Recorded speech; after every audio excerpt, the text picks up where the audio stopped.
Um, when was your debate against T Jump? Do you remember? I think it was a year ago. But anyway, it doesn't matter. We can. It looks like my stream for some reason is not starting, so I just want to see if it's a problem with my streaming software or not. But if you want to start questions, we can go ahead with that. Because Okay. So I guess the first thing we're going to talk about today is karma. So I guess my first question would be, how do you understand karma, and in your viewpoint, what is karma in your understanding? um, it's probably one of the most misunderstood concepts out there. So I don't talk about it very much. I'll just usually refer to it as causality. I'll skip over the religious context because there's just too much superstition and paranoia kind of surrounding the term. Like, I don't know what you think about when you hear that term, but Well, I think I've most always people kind of have an aversion to it. I've always understood karma to mean like, and the concept that I've pretty much understood it to mean is like any negative action will conclude in a negative result in your life, whether that's emotional or a physical, like negative. It's like a net gain, net positive, net negative. So the more negative actions you do, the less happiness and good results that you'll gain from that negative action. And uh, any positive action uh, will lead to a positive result, like a net positive, basically. I don't know if that's how you understand it, but basically, like that's how I've understood karma to mean. And I wanted to get your take on karma and reincarnation at the same time, and how that they work together in tandem. But tell me, what do you believe in terms of what karma is in your opinion? So you said it's causality. What does that mean? It's cause and effect, like the axiom of cause and effect, or the call it the principle. It's probably better to call it a principle. It's the idea that causes are in the past, causes come before their effects. They're different from their effects, and other aspect you could call it a sign convention is that there exists a first cause.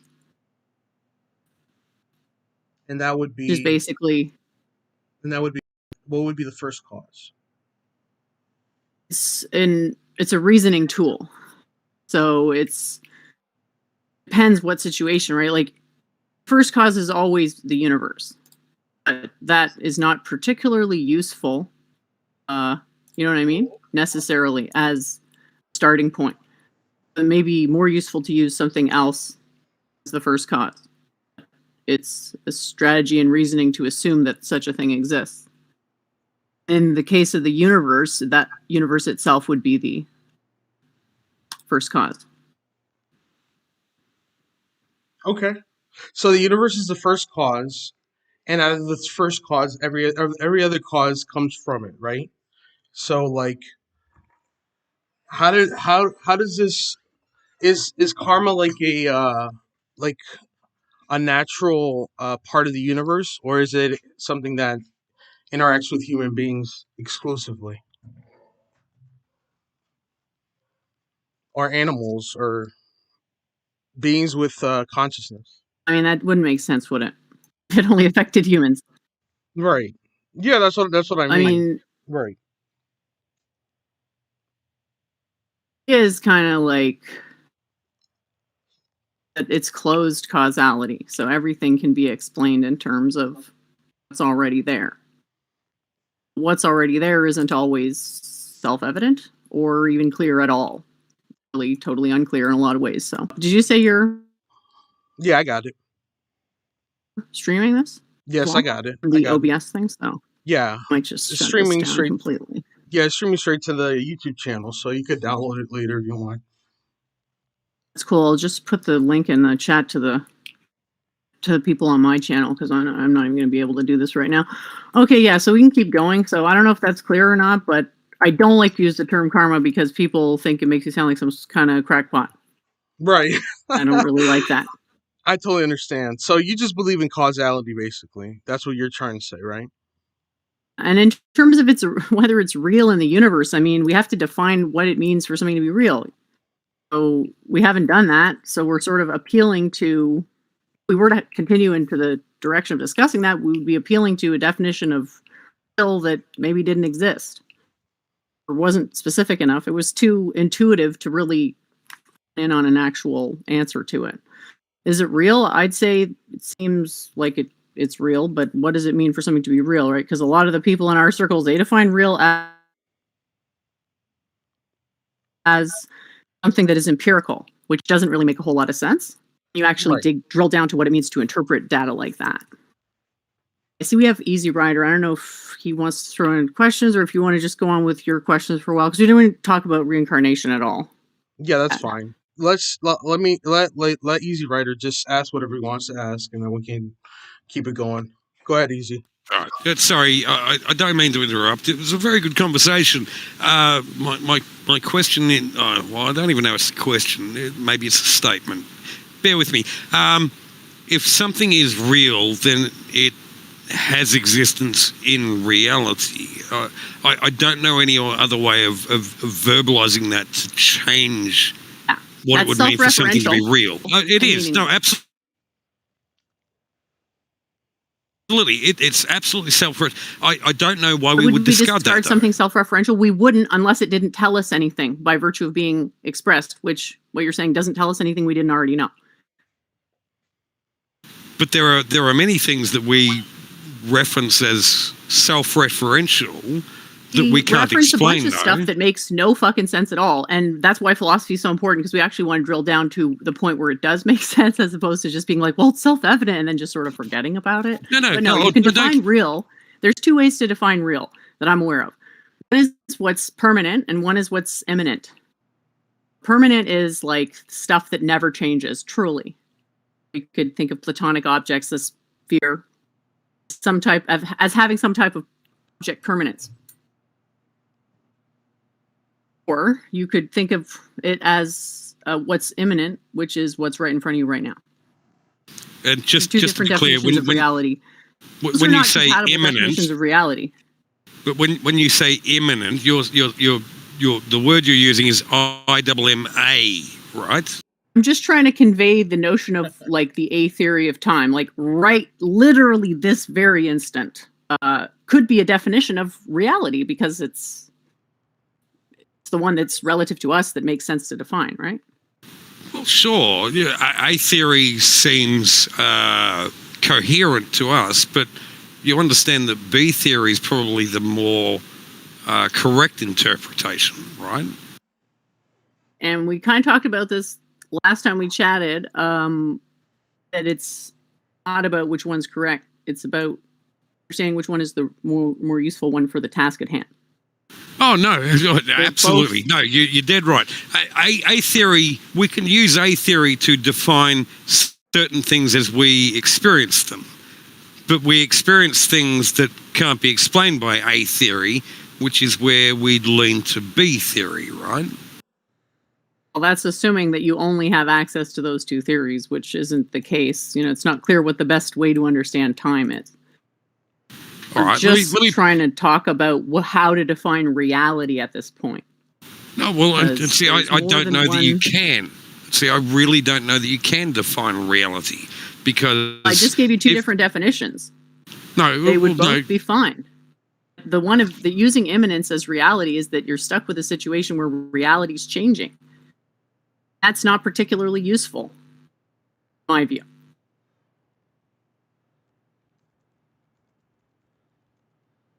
I don't know if that makes sense, but I guess the idea is like layers of realness. And on the fundamental level of realness, there is no change.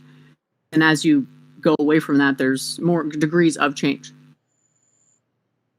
All right, so let me ask you a question. What do you mean when you say immanence? How would you define that? Literally the A theory of time, like right this moment, That as being the definition of real. So the manifestation of the material world as we currently view it. Oh, the current moment as it exists, independently of us, if there is such a thing. I don't know how that changes what I just said, but okay, sure. So as we currently view it, that would be immanence, right? Right. So if you have two observers in different parts of the universe, let's say, would that immanence still hold? Or region of each of those observers is equally real because it's happening in the same moment, which is the moment, the current configuration of the universe. Basically saying that the moments of the universe are simultaneous in the sense that they are stacked up on top of each other happening. And I want to say at the same time, because time's a bit of a tricky thing, but yes, in some sense, simultaneous. Do you think that we should use that definition? We should not use that definition. That's the definition that our brains want us to use. It's real. Well, no, right? Absolutely. We use the definition that seems coherent to us at that time. I'm happy to do that, but our coherence of reality is, I'm sure you'll agree, limited, right? Yeah, of course. That's the whole point of what I do. Because of that. And this is where I would posit B theory rather than A theory. There's more options than just B and A theory, but you're missing the point entirely. This is not about theories of time. This is about how we define reality. And it matters because the answers to questions change depending on what the definitions are. So the idea is that the answers to questions should come from the definitions uncontroversially. Now, that's never going to happen, but it would be nice if it could happen as much as possible. I'm not trying to dissuade you from any particular model or say that another model is more sufficiently explanatory. You want to dissuade me from using a model? No. And again, I'll repeat myself. I'm not trying to dissuade you from a specific model. What I'm saying is there are many models we can use. Do you agree? What? I don't know what you mean by what. There are many models we can use. Reality? Sure. Yeah, we can explain reality with many models. Would you agree or disagree with that? It's obviously true. You can construct language to do any sound. Okay. So if we can use many... It doesn't make them all equally useful, right? No. Arguing based on any type of utilitarianism. I'm not. It doesn't hold water. You're saying, well, it doesn't really matter what the opinions are. Like, it doesn't really matter how we frame understanding. Jen, I'm not trying to dissuade you. What I'm trying to point to is that there are many models. I've made that very clear. Now, I understand that you use as a specific model for a specific circumstance, you use immanence. And I'm okay with that. Nothing about what I've said dissuades you from that. Actually, I'm agreeing with you. Model. I never use it's a model. Actually. It's a model. It's a model that you currently use. It's not the model.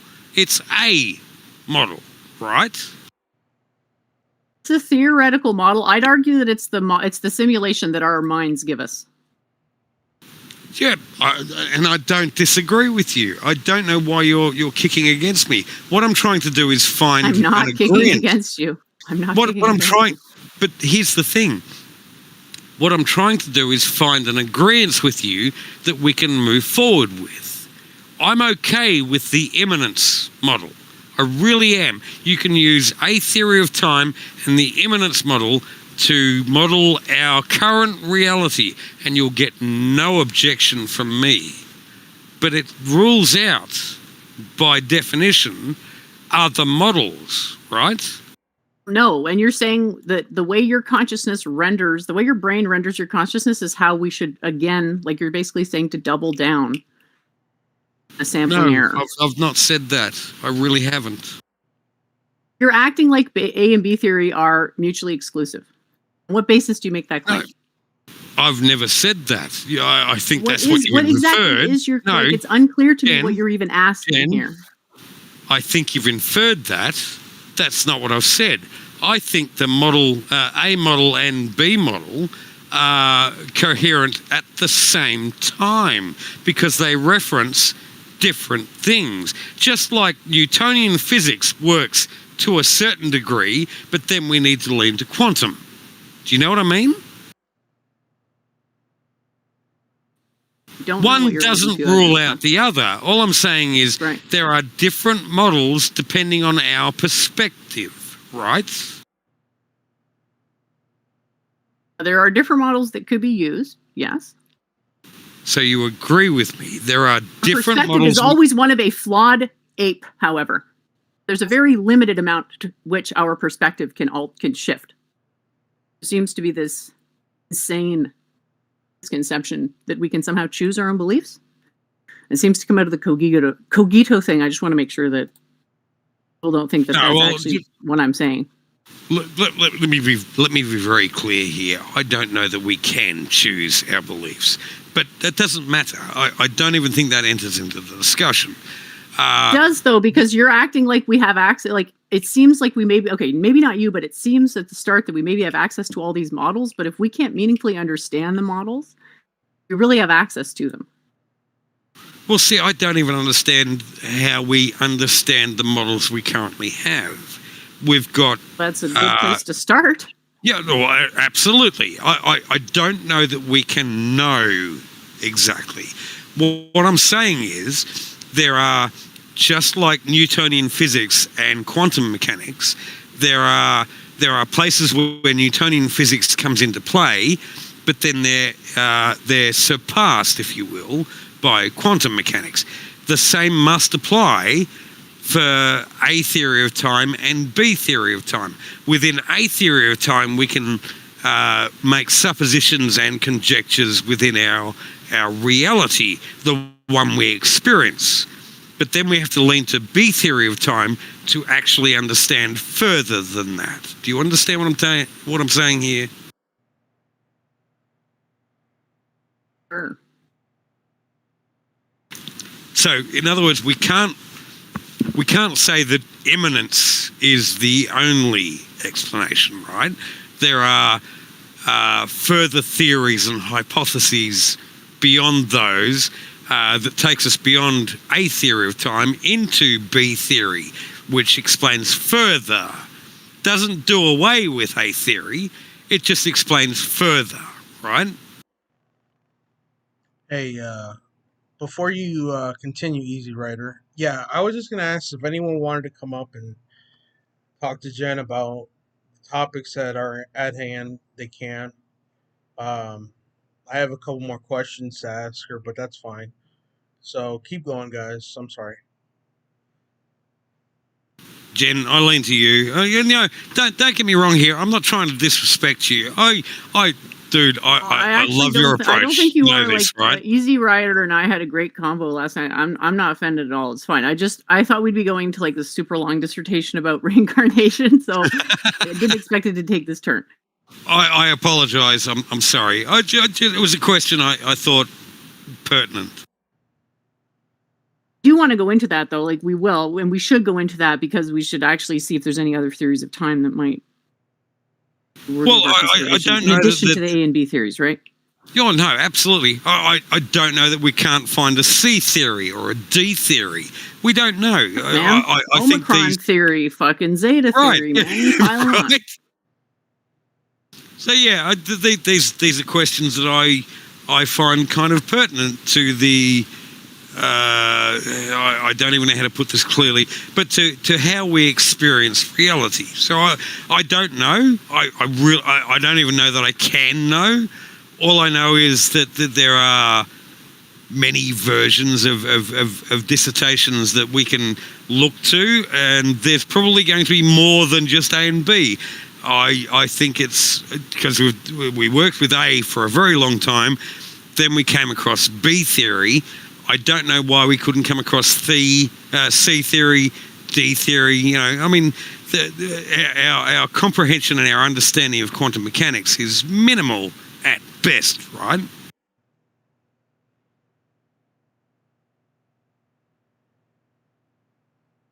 Anyway, Order of Melchizedek. I'm looking forward to what you can add. Please do. Well, I just tuned in here recently, so I apologize for. I mean, it's on the topic of reincarnation. What is the karma and reincarnation? There we go. Is it Jen who believes in reincarnation? Yes. This is me, and I'm sorry I didn't answer before. My was actually frozen, and I couldn't unpause or unmute. So yes, I do believe in reincarnation. That's true, and Okay. I hope people will give it a shot and Before take it under order consideration. before you go, I want Jen to clearly state what she believes about reincarnation, so that everyone can get a chance to understand it, and then you can ask your question afterwards. So okay, Okay. Jen, if you can clearly tell us like what you believe about reincarnation, that would be helpful. I believe that our consciousness is subject to conservation of energy, and that the fundamental level of our consciousness is well modeled as a personality. That's the thing that reincarnates. And sort of answers the question of, well, where do I come from? Well, my past life. Well, is that really an answer? To me, it's better than, got out of the cosmic void, be completely meaningless, and then die forever. I don't know if we can even conceive of that. I think You understand accepting that the truth of reincarnation sort of makes life a lot easier. you understand that it just kicks a can down the road for the purpose, or rather the purposeful existence of us, right? We're kind of into the territory of like, well, why believe anything? And the answer ought to be, at least at first pass, well, based on the results. Is believing in reincarnation a better result than not? I would say it's a better result. That is a subjective thing. Other Sure. people may say, well, actually, I want to wish I was dead all the time. I hate my life and can't wait to die all the time. Some people may love that style of living. But it still kicks the can down the road. Nothing about... and the universe has no meaning and solipsism is unfalsifiable. It's like, so what? It's a better, like, is it better to have a better quality of life? Or? So, in other words, you don't really mind that you're not answering questions? How would you like the question to be answered? You want to know how you can stop reincarnating? Because that's a different question to what happens when I die. No. What my question would be, where does life start? And reincarnation doesn't really approach that, does it? You need you need a solution to abiogenesis, but you taking interest in your future lives and knowing this, or you don't need to know the original life to care about your future lives. No, you're dead right. I don't. But my curiosity is still piqued, right? I guess. I mean, I don't know how much people really think about this stuff, but I don't know if I fully answered the question. Like, my model is, I try to just make it very simple. Just a tripartite mind, a simulation. It simulates the self and a sense of safety, and I guess you could call it a belonging or worthiness. And there's a self-reinforcement to that. And the basis of it, I think I mentioned earlier, was the personality. And when you die, you think away all your thoughts, feel away all your feelings, sense away all your sensations, and what's left is an architecture, which is then reincarnated, and the heartbeat starts in a fetus at around the 5-week mark. You get this continuity that accounts for flow of consciousness rather than having to kind of wonder. I just don't think that anything other than this is going to give people the satisfaction. Okay. Order of Melchizedek, I'm really curious about your response to that. Well, kind of building off of Ryder real quick before I get to my point. I know Jen doesn't really see his question about like, well, where does where did this whole reincarnation where was the beginning? Jen, yeah, I'm trying to be respectful too. It didn't really seem like your statement, and you said a couple of sentences there. It still never addressed his issue. It just kind of you kind of just like blew it over to the side. Understand that it's two different questions, right? Where does life come from, and what happens when I die? Those are different questions. And so to try to switch one for the other when you don't like the answer to the first one, you see how that's kind of dishonest. And then to bring it up as though it matters, just ask the question again. If you're that dead set on knowing the origin of life, I can tell you, I've literally said it twice on debates now. Quantum balls, the DNA balls. Okay, so let me ask you a direct question then, Jen. How did life start? That would be quite a long conversation. I can go into it, but you're looking at like at least half an hour of you seriously listening to what I'm saying. Are you ready to put that? Well, I am. I don't know if anyone else is, but definitely I am, yes. Maybe we can save the DNA conversation to a different stream and just focus on karma and reincarnation, because it's a pretty big topic. Reincarnation is a pretty big topic, and to go into the origin of life, yes, there's an answer. Maybe it's not something that everybody can access right now, but I'll throw the image that I have in the chat in just a minute. People can take a look at it. Maybe we can go back to it later, but I deny the premise of reincarnation. If you deny reincarnation is true, did I really bless you with the knowledge of the origin of life? If you deny a derivative teaching of that?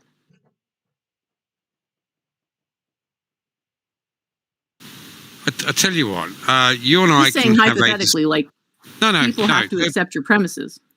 You and I can have a discussion about that at a later time, and I welcome that. Just so we're clear, I'm happy to have that discussion. But is there any way you can nutshell this just a little bit so that we can have a continuing discussion right now?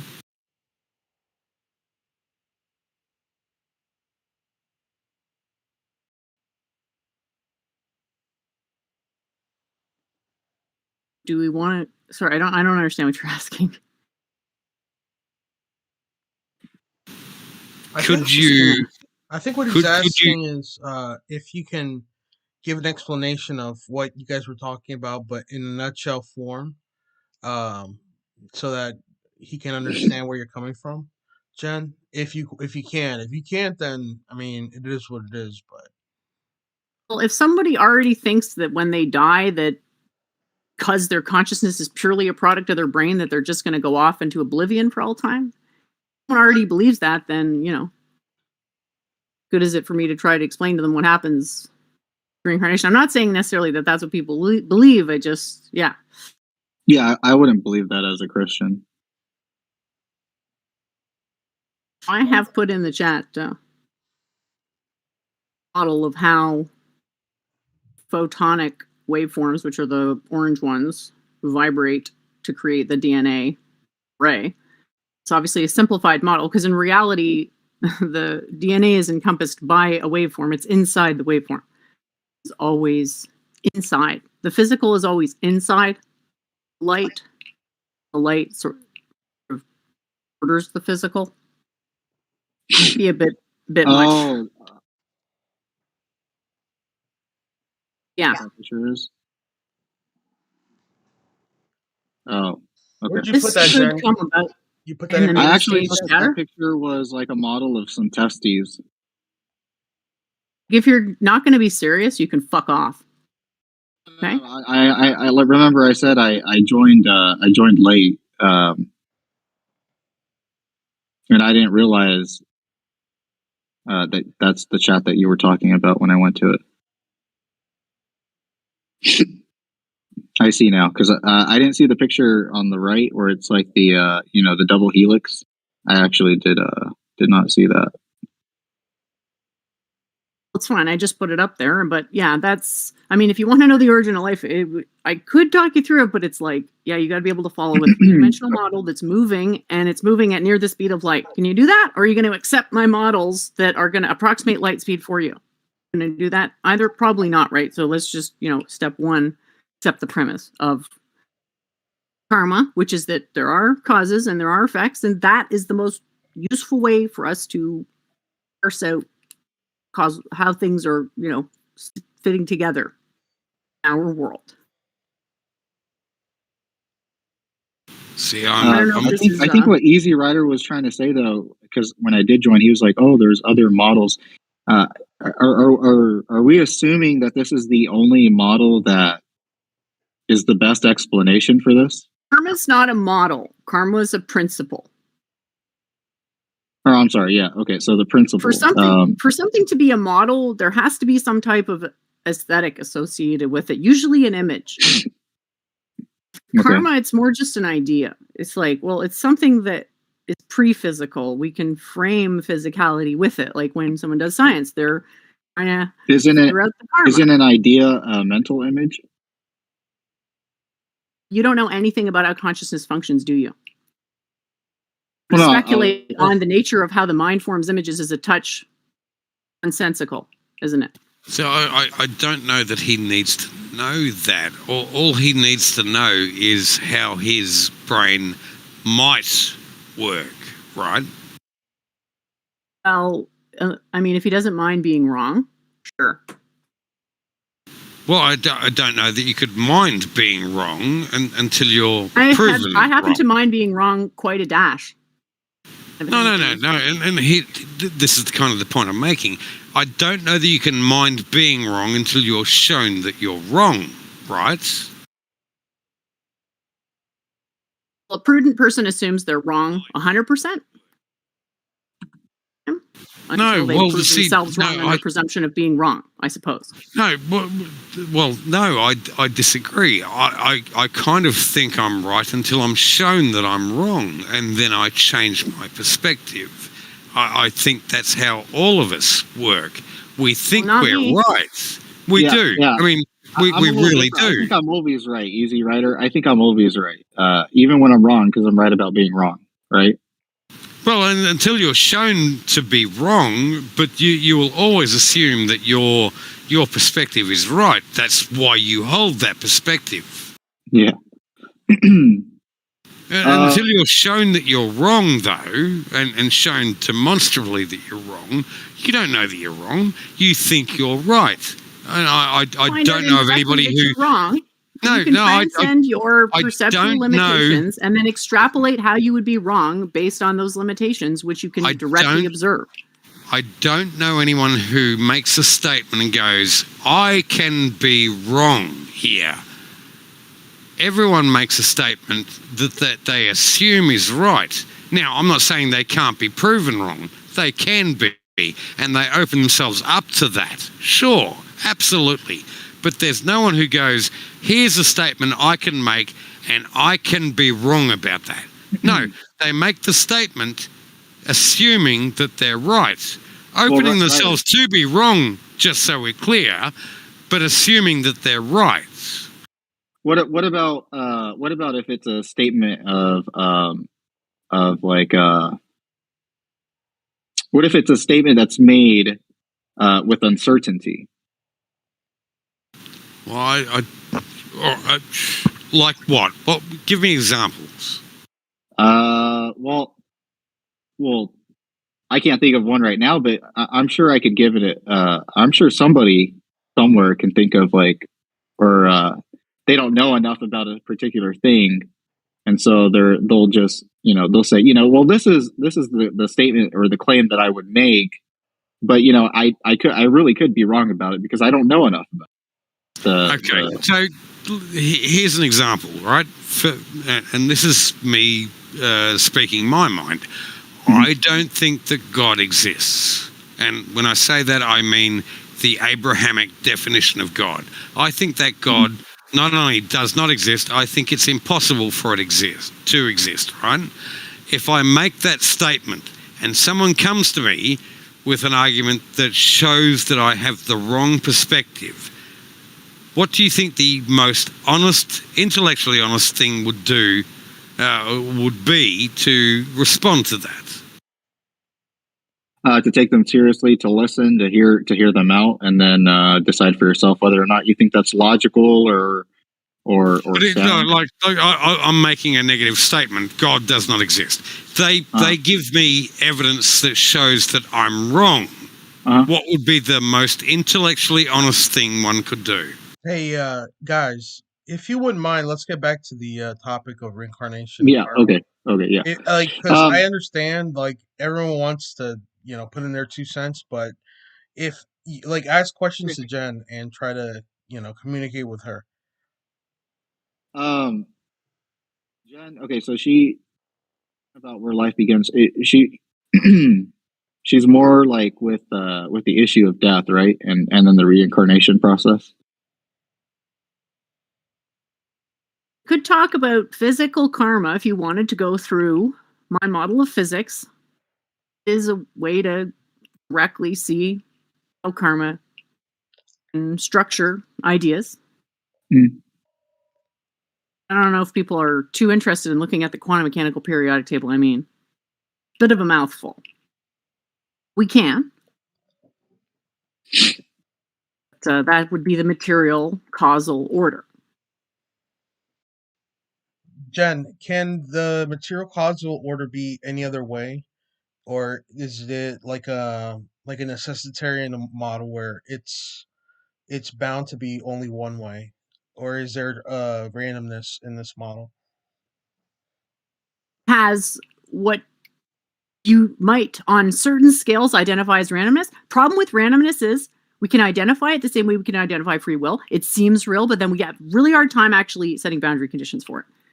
We can't define it sufficiently well as to measure it, which comes back to what he's saying before about B theory being the better, more viable theory with regards to physics. You need 2 points of, I don't know if people know this, but it's technically because of the uncertainty principle, which is what gives rise to the apparent randomness. And we also have the principle of entropy, which is that something a little bit different, but that also has to do with what we perceive as randomness. Is anybody got any questions, or anybody still following? I feel like I might have lost people here. So I'll be honest. Yeah, you kind of lost me there. I'm more impressed, and again, I'm not trolling or anything. But Jen, you have a really good voice. I think you sound like the female narrator from Watch Mojo. Thank you so much. That's a huge compliment. I appreciate it. Yeah. I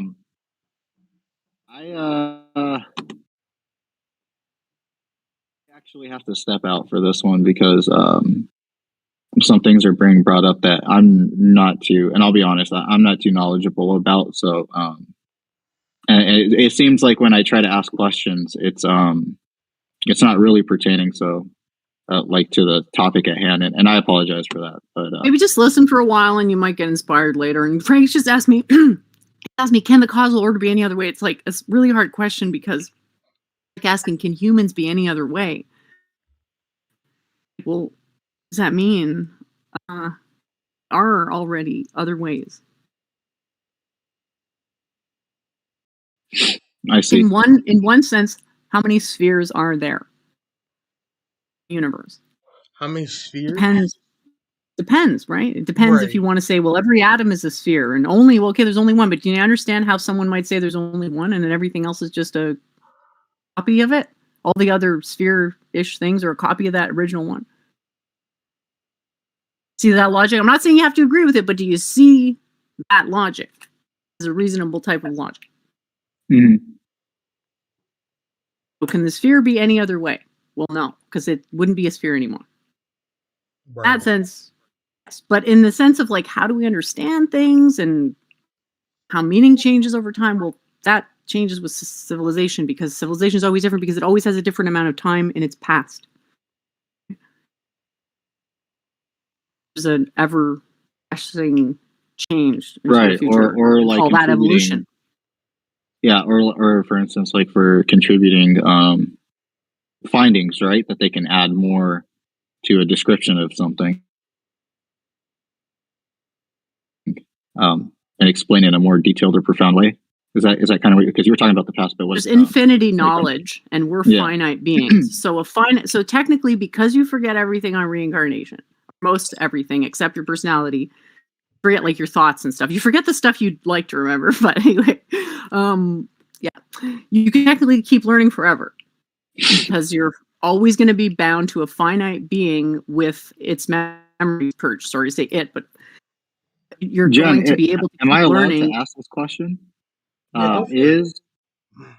Is reincarnation a fate worse than death?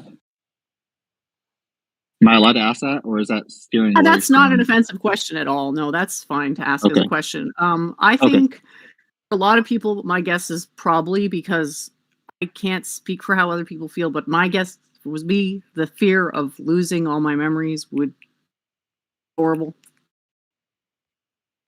And I think that is what they say leads to the forgetfulness, is the panic of like you start to feel your thoughts melting away, and then you still have some thought residual like energy, so you're like, oh my gosh, where are those thoughts go? And you feel them melting away faster and sort of panic as you grip them.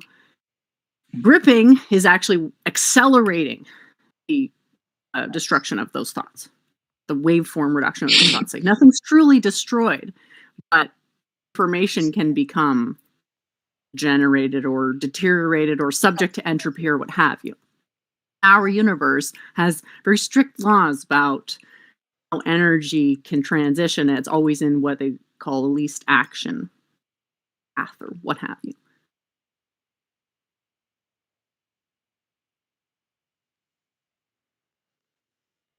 Anyway, Frank, what do you think? Where do you want to go next? I mean, I want to talk about what you want to talk about. It's like I just don't want to bore people. I know the physics stuff is high. Oh, it's fine. I like the physics stuff. So, all right, strong atheist. What did you want to ask? Go for it, man. Oh, sure. Why do you think reincarnation is true? Because you were just as annoying in our past life. Do you have like any evidence that leads you to believe that it's the case? My own knowledge, What, laws of physics, what specific? history of my entire religion. What specifically though leads you to believe this? My own memories. Found memories? I mean, What were? can I say I think it's definitely possible that reincarnation is true in the sense of like where Jen says like where the energy goes after you die. I in that sense I can understand where she's coming from. That's the only part of it that I have trouble dealing with is or tackling. Like someone like Order would say that your energy or your soul essentially would go to heaven, and um just finding out where that energy actually goes to, if it has some sort of uh if it has some sort of like power to it, that like where because energy can't be created or destroyed, right, strong? So like Right, but it becomes non-relevant to you. Like right. it no longer will have anything to do with you whatsoever. Your energy slash matter existed before your conception and will exist after you die, but it wasn't relevant before your conception. It won't be relevant after you die. So basically what you're saying is it becomes non-usable energy after you die, right? Like No, it might be usable, but it's not relevant to you. There's nothing to do with your consciousness, your mind, nothing to do with you as a person. It's dissipated to the point of not being relevant when you die. I think she was saying like I think what I heard was like certain memories, right? Can kind of bring about like a past life.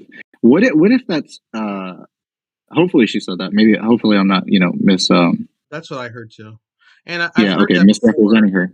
I've heard that What if before. what if be explained as like no, it's not past memory. It's actually like something like deja vu. You feel as if you have experienced this, It's the but belief in the accuracy of my memory trail taking birth precisely 100 years after I was killed to prove a point that reincarnation is the truth. It's my subjective, highly emotional memory of that. Jen, do you believe that animals reincarnate as well, or is it just humans? Oh, yeah. I mean, the whole human-centric notions of consciousness is just asinine. So, I mean, by my logic, we were all, weren't born enlightened, progressing through animals to get to human form. And this is the best of all of the animals, according to the scriptures, because we have the chance to become enlightened. We don't often reach it, but at least there's a chance. Jen, do you believe there could be an alternate situation to account for these memories?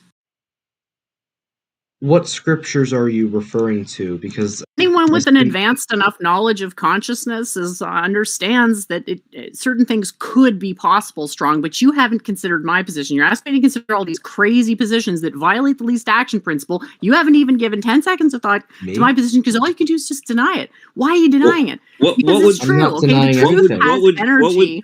So what would be the mechanism of reincarnation? Conservation of energy. Conservation of energy is just that energy / matter can't be created or destroyed. But I'm saying your consciousness, in particular, your consciousness, what's the mechanism for that to continue anywhere whatsoever after you die? Same as conservation of matter and conservation of energy. And you're saying, well, this energy here, this energy in my consciousness, I happen to want to die for subjective reasons, can die. Nothing else can. Nothing else can be destroyed. But I can because reasons. And I'm just like, wait. It's not that. Listen, physically you can't be created or destroyed. Your energy / matter always exists. Mentally, you did not exist before conception and won't exist after you die. And you see something wrong with that? What I just said? I say there's nothing wrong with it if you want to keep it to yourself for all time. Well, how can you account for you mentally? You can't account for your idiot position, and it's obviously wishful thinking. You're asking me to account for mine? I just told you. I'm respectful to you. Conservation of energy is the answer. I don't think that it's necessary to call my thinking being an idiot, but okay. Don't ever listen to what I say. Nothing I hang on every word you say, Jen. Every word I listen to. So I interpret reality differently. It's inconceivable that your consciousness came from a prior cause. That's inconceivable. So did I use those words? Frankenstein animated from nothing in your mother's womb. Is that what you think happened? Consciousness is an emergent property of evolution, and it emerged for your me personally when the sperm and the egg combined to make me. My consciousness formed. I don't know. 8 weeks later, how someone else, not me, but someone else might think you sound a bit like a preacher delivering a sermon right now. No, I don't. Well, no, his position is he's trying to counter what you're saying through the use of science as well. You a Christian? I am a Christian. Oh. Anyway, Spooky, did you have a question? Go ahead, Spooky. Can't hear you, Spook. You probably have to exit and shut the app off. Why is that important, or that I'm a Christian and I was siding with him about? I'm just following along with what's going on. Of course you are. So yeah, as we wait for Spooky to unmute, Frank, did you want to continue? Do you have any more questions? Yeah, give me a sec. Let me see. I'm seeing a lot of assertions in the chat. I noticed Daryl's already gotten in trouble for posting a wall of text.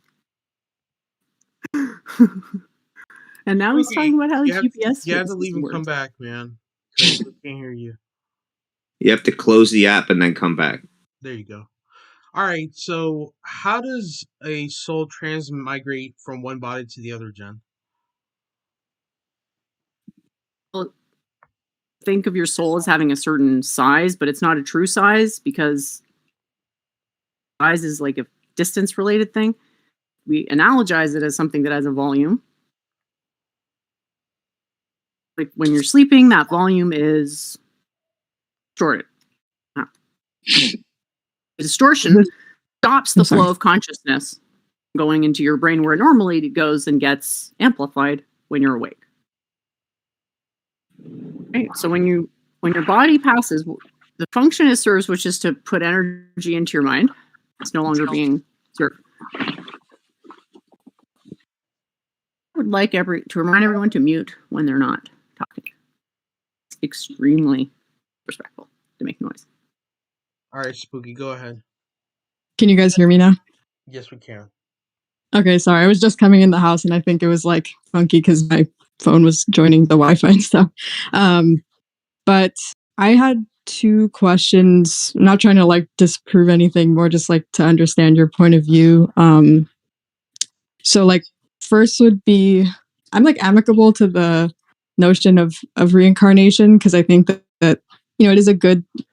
I follow the reasoning as far as like energy sort of changing forms and not ever just ceasing to exist. But something I've never really like understood was about, you know, certain like reincarnation models is it is it supposed to be something like one human soul, it's like a one-to-one to another, like the reincarnated, you know, iteration of that soul, or like one dog soul to one dog soul, or is it like, is there some sort of like amalgamation of like the soul energy type of thing that's pulled from for reincarnation? You know what I mean? I think what you're asking is what justifies future births. That are along the lines of what you're thinking. Well, like, is there a physical principle that dictates what is the next birth? Well, I mean, more so like somewhat, yeah. I think mostly just when I think about over time, there are so many more humans now than there, you know, the human population is only like drastically increasing. And so like, I guess souls, right? Right, right.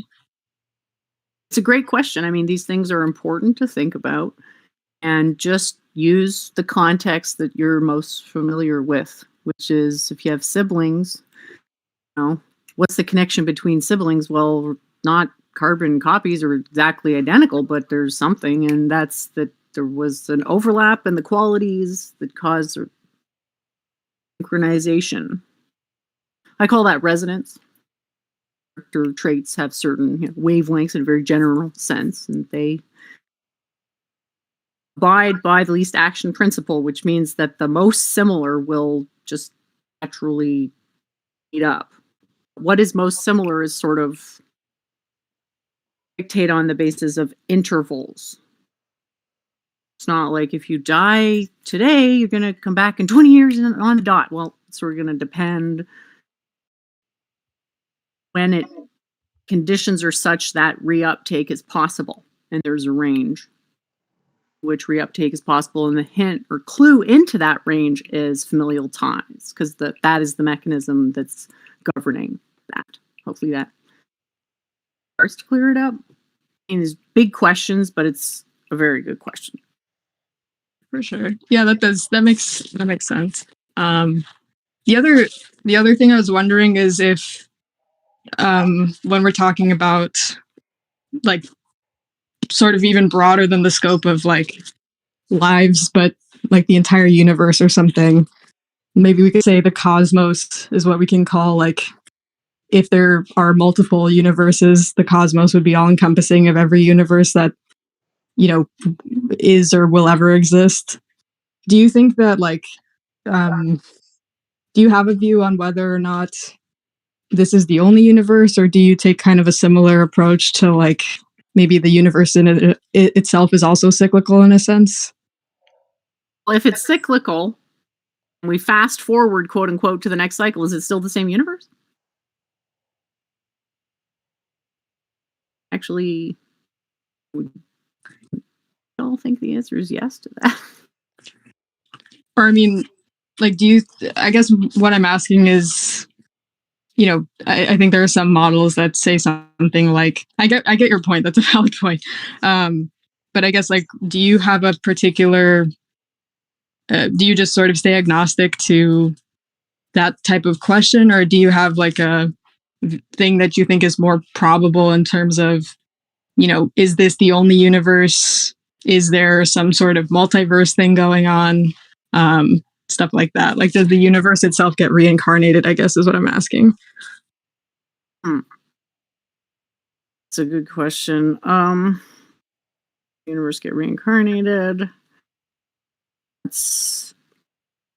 I'd say that's a yes.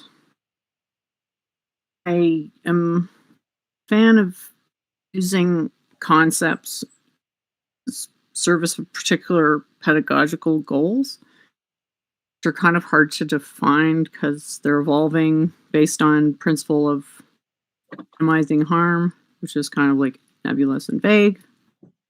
But something like simulation theory, I feel a little nervous because there is a sense in which it's true. I always get nervous with assertions when there's a sense in which it's true, like solipsism. They're salient, like they just won't scrub out, like the out damn spot from the Shakespeare. I want to say Othello. I forget. That's actually wrong, but back to what I was saying. I'm sorry, I lost my train of thought. Hopefully someone can help me back to where this conversation last made sense. I was asking whether you think the universe gets reincarnated, and you said something that I think to make sure I understand you right, you said something about like pedagogical, I think is how you pronounced it. Do you mean in the sense of like there's going to be some sort of like information or like understanding gleaned from like a reincarnation, and that would be the purpose of it? Or it would be like, I'm teaching reincarnation in service of some spiritual goal.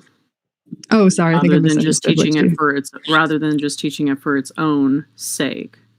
Mm-hmm. In this case, I'm fine to talk about it because that's the name of the stage. It's not like I'm hiding anything, but yeah. Is reincarnation something that is service of that goal? I would say yes, because I think denying it puts you in a state of very high confusion. Asserting wishful thinking could never be the case.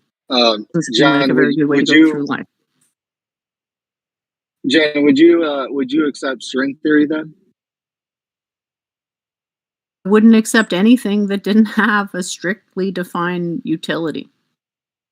I'm not gonna go on a quest to delegitimize string theory necessarily.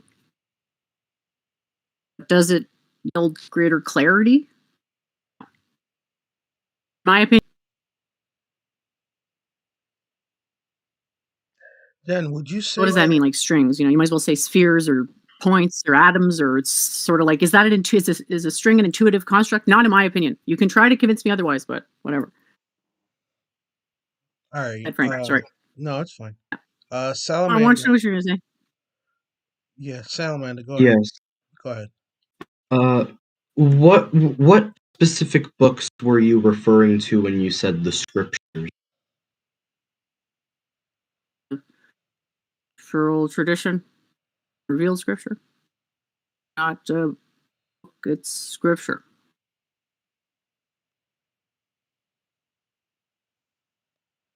Sorry, what? Oh. So, oral tradition, so like it's passed down over generations. That's correct. But isn't that a very unreliable form of information because memories can be altered, people can tell different things? No one ever lied in a book, right? Well, people lie in books all the time. You just need to read one of Kent Hovid's books.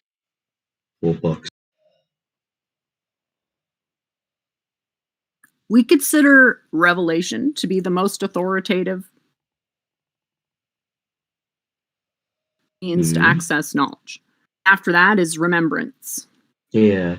But the thing about books is that books stay, like if you have I have like books on a bookshelf in my room. those books will always remain the same. Even if I were to preserve them for 1,000 years, it will. If the book doesn't rot, you would still be able to see the information that was created 1,000 years ago. With oral tradition, stuff gets modified, stuff gets changed over time. So, Well, it depends on how long these traditions have been around for. well, you're misunderstanding, right? Like, it doesn't get transmitted unless it's 100%. How would someone know if it's 100%? Because it's the same always.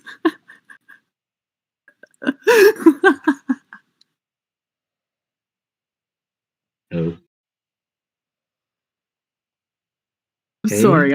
It's a weird question. Seriously, it's like, what's your grounds to make this allegation exactly? What's your basis of knowledge that you can defend right now? Basis of knowledge that I can defend? Stuff that remains consistent and we can verify it from multiple sources. Remains consistent? Well, consistency doesn't immediately make something true. However, it means that something hasn't changed over time, which makes written documents reliable because more reliable than oral tradition. Because if there is lies, it would be when the book was written, not when the book was written, not later down the line, unless the book was translated. It's weird because it's my name in the title, isn't it? I guess you're not right all the time. Okay.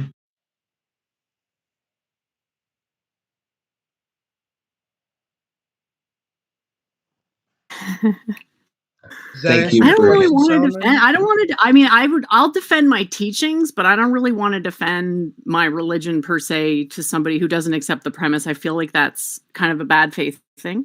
You're also saying there's some supernatural guidance to making sure only that nature exists. Only nature exists. There's no such thing as supernatural, but almost nobody understands how the natural functions, so it might as well be supernatural for all the people that can actually use it. Well, supernatural to me. Maybe it'd be like something supernatural if you can't access it yourself, but what is actually physically permissible? Like if you look at the laws of physics, function on a basis largely of probabilities, so you're not bound to particular rigid deterministic type structures. You're bound to ranges of allowability. It's like, well, this is energetically permissible. This range is energetically permissible. It's, very, I don't want to say indeterminate, but there's a huge amount of input, your own imagination, I guess. Thank you for answering.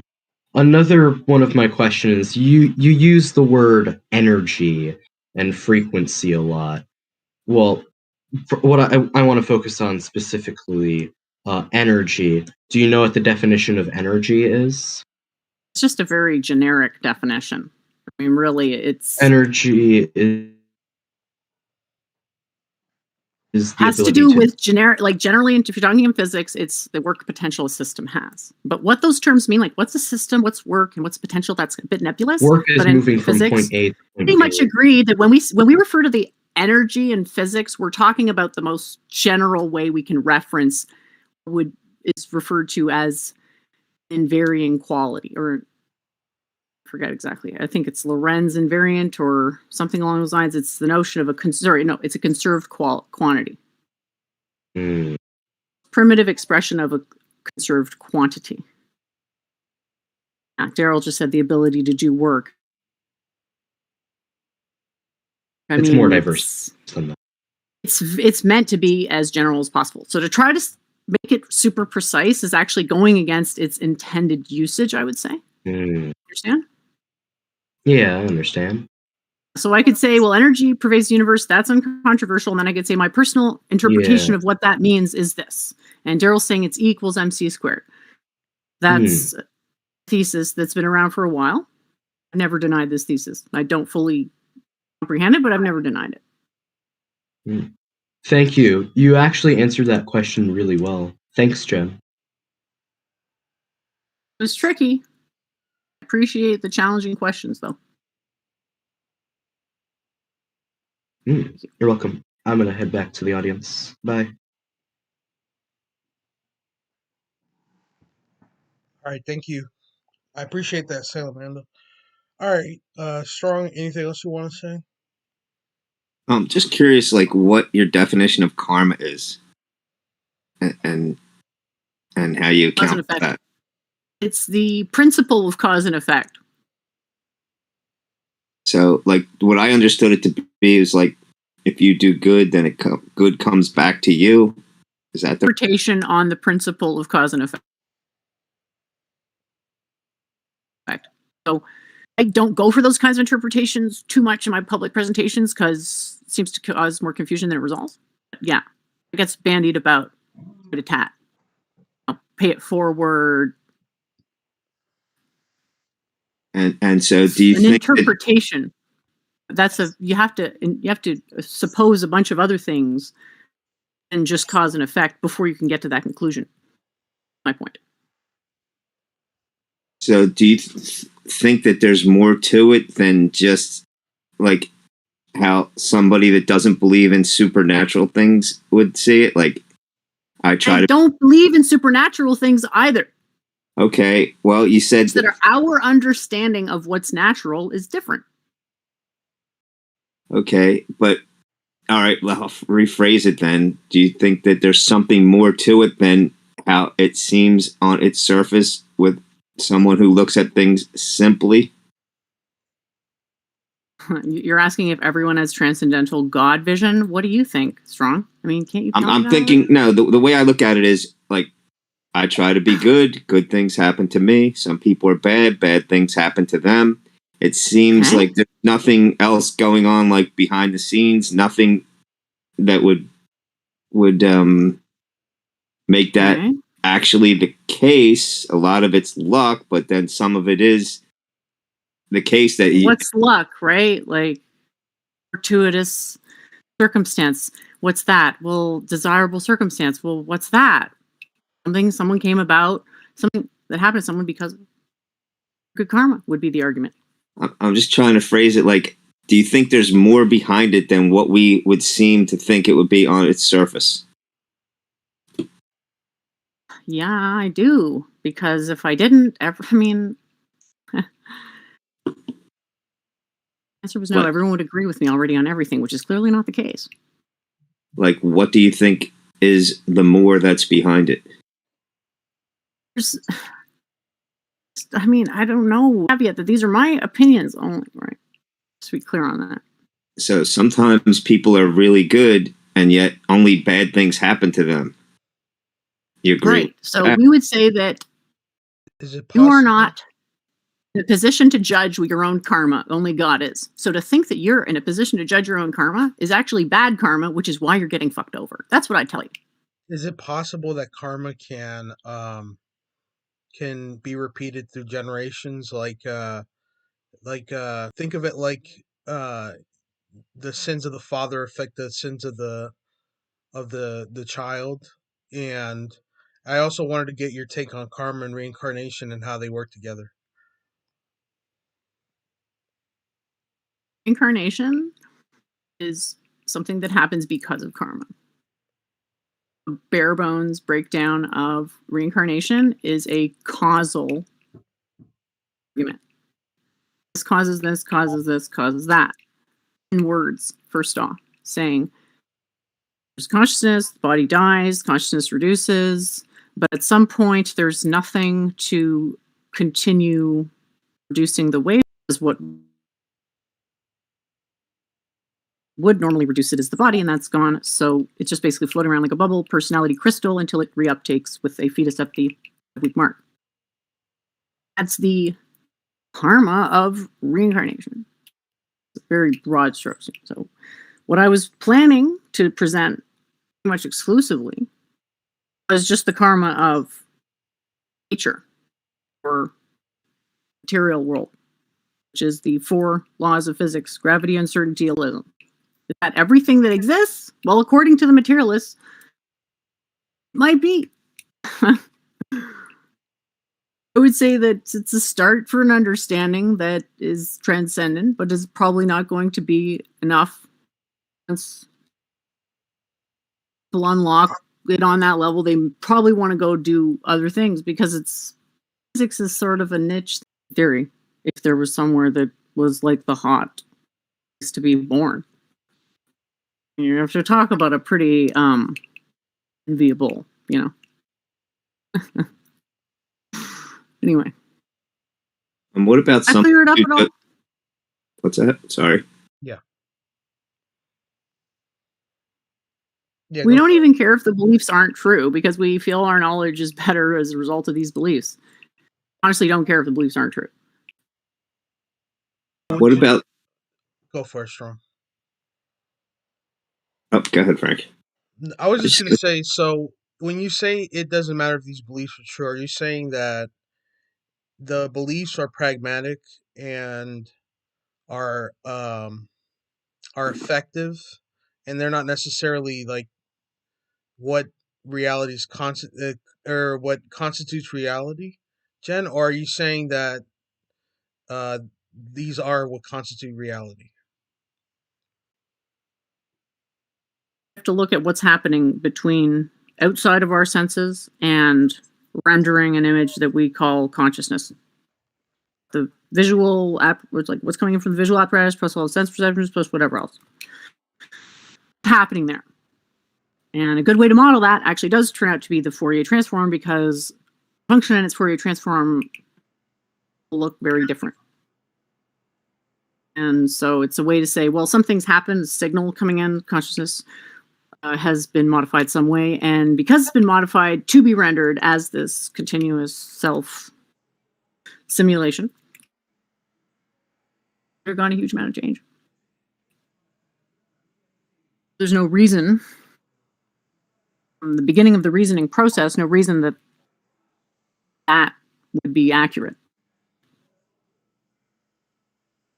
From the presumption that what you're getting, the subject, so distorted and polluted that you can't even talk about what it's starting at, in some sense, or may not be able to. Can't establish that you can. I don't know if that's clear.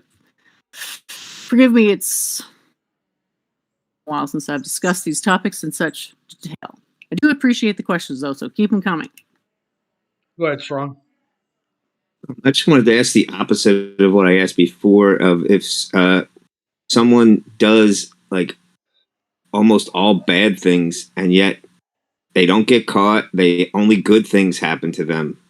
Right. Now that sucks, but you being pissed about it is really bad karma on you.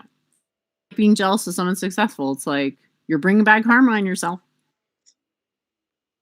Like what you put out there, you're broadcasting a signal. Okay, if you put out negative vibes, the other negative vibers are just going to get sucked into that signal. Having your self-image depend on other people to any extent is always going to be a little bit of shit karma. You're like anchoring yourself to something non-internal. So I believe that if you do good, usually good things will happen, and if you do bad, usually bad things will happen. But I'm asking about the exceptions to these things, not for me personally. I'm just asking about in general how you account for these things. This is what you're asking essentially. You're saying, how come karmic retribution isn't instant? Our universe has space temporal disentanglement. Not everything happens at the exact same moment. There's an unveiling, 24 hours in a day, right? So are you saying ultimate justice after death? Is that what you're citing? Yeah, that's what I believe she's saying.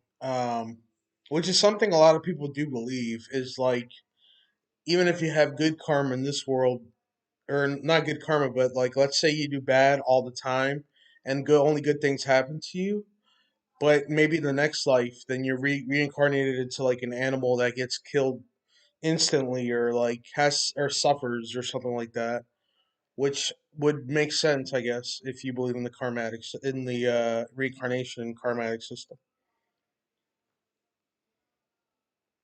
What do you think, Jen? Yeah, yeah. Sounds fair enough. Like what do you think? Do you think reincarnation happens, Frank? You feel like there's a Well, I'll tell you method this to much, believing it? Jen. What I do believe is, which I've thought about for a long time, is I believe that our genes are expressed more than one time in like in the span of like the world, or how long the world has existed. So like basically like my form existed before, because the genes that are expressed in my lifetime have been expressed in the past, or maybe expressed in the future, but I don't believe that it's the same person. I just think that it's the same sequence in the genes. So, in that sense, I do believe in reincarnation, in that we do come back after we die as in a different life span of life. But I don't believe it's the same person though. Um, I think it's like a completely different person with different, because see, I'm a student of psychology, so like I believe that everything that we do in like everything that how we're raised to be is how we're determined to live our lives. So I believe that our life cycles are different. They're apart from other life cycles. So that's just my personal opinion, though. I hope that makes sense. It just sounds like the standard DNA evolution type model.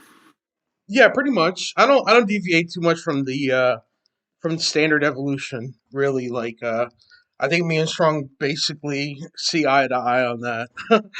uh but I don't the only the only thing I have I how do I explain? Like I understand where you're coming from when you say energy, like this energy that suits us, it needs to like go somewhere. I said, like, you know, in that sense, like I do agree with you. But besides that, everything else, like I don't see it the same way. Even karma, for instance, like if you act negatively in this life cycle, I mean, you could be rewarded for it, and there's no consequences. The only consequence is death at that point. But that's something everyone has to experience. So um, I don't think that there's a Sure, retribution or anything like that. sure.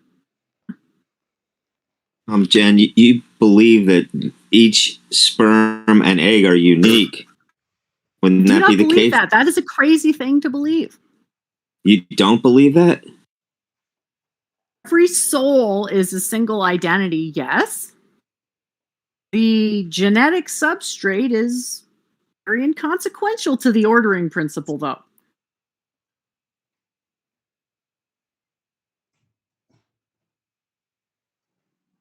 Uh, the sperm and the egg would have to come from your parents, right? Where the hell else? Like, what do you think I'm talking about? Storks? No, I'm saying these sperm and the egg are unique, and even if you think they're not unique, they would have to come from your parents. So you cannot ever exist again. Sure, you can never exist in the same time period twice. I'll give you that. See, that's what I believe. I believe it's possible for you to exist in like two different life cycles. Like maybe like down the line, like maybe 100, 200 years down the line, your genes are like expressed the same way all over again. So like I don't know, maybe that's reincarnation. But I'm not sure. What do you think, Strong?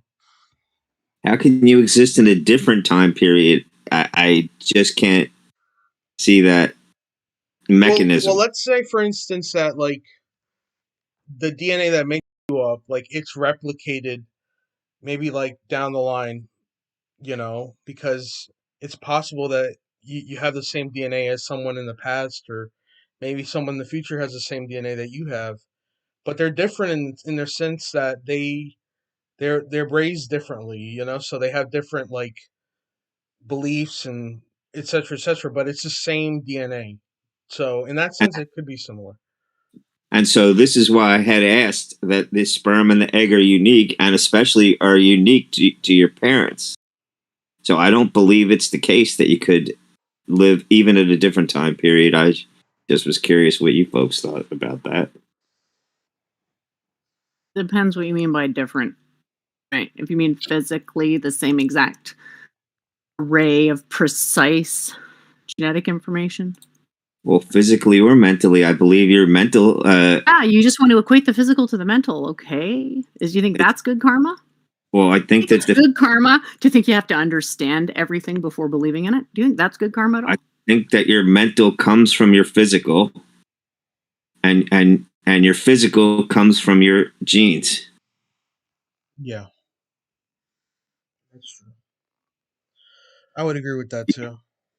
Do you disagree with that, Jen? Anyway, Melchizedek, did you have a question? Oh, I get no answer. You want me to agree with your exact position? No, I want you to agree or disagree. Like, honestly, I just really don't like these yes or no questions at all. Physical, I'm not denying that there's a physical representation and causality. I am denying that it gives any insight.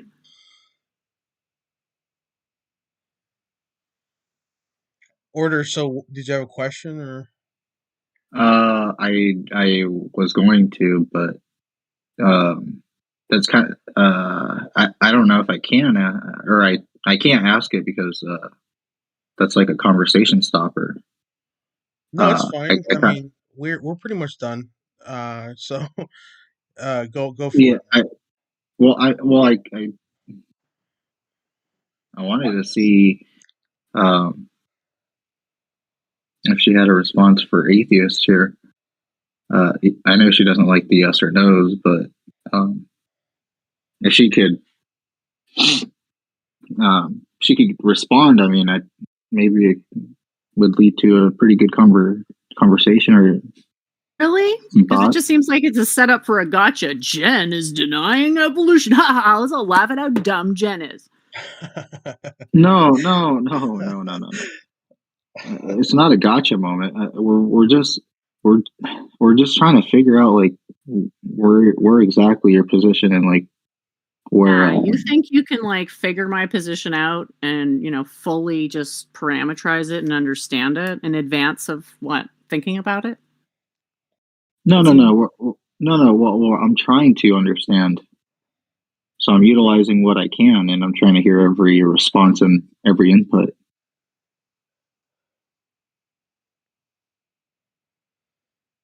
Okay.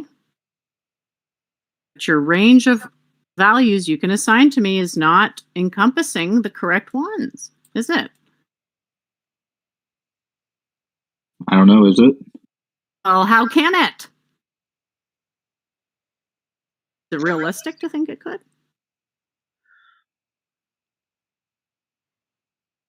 I'm not sure. To think Go ahead, you could Order. understand my thought process or even anyone else's thought process. Order. Ask your That really- question, man. Go for it.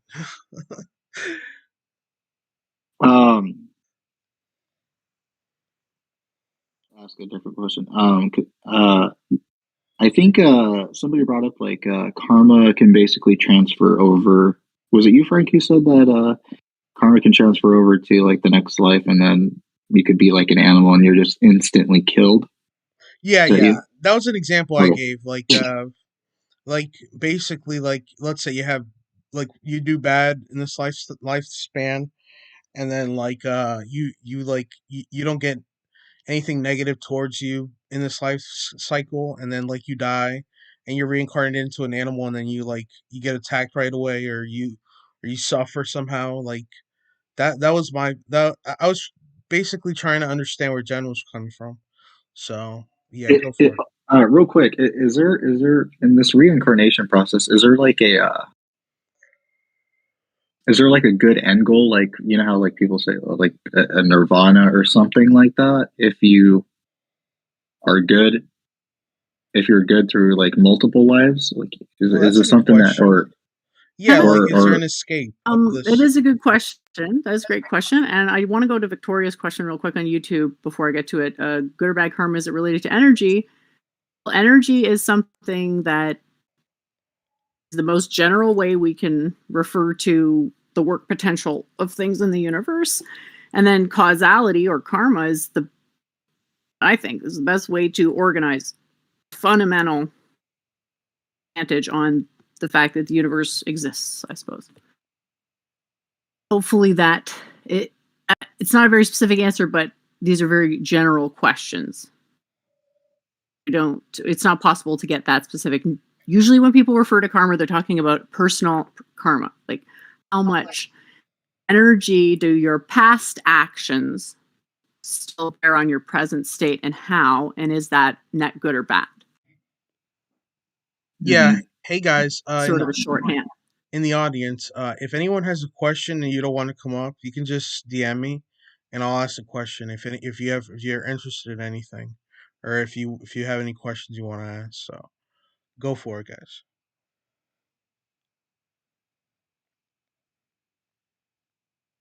Yeah, you were asking about the end goal there. Yeah. That's to some extent like religion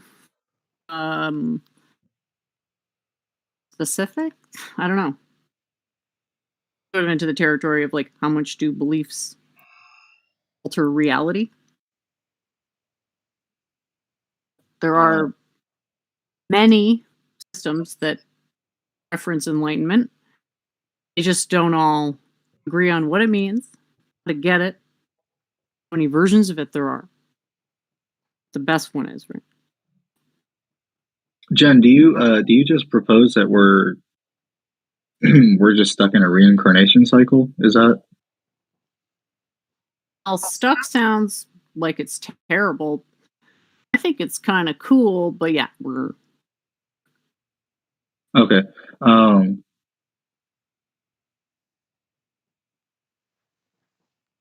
What when happens? What Wait up, order. What happens if the universe like expires, Jen? At that point, what happens to the to all the souls? Will they like expire as well, or is there going to be a really reincarnation? I'm sorry. depends how I'm much curious. information is held in the archetypes.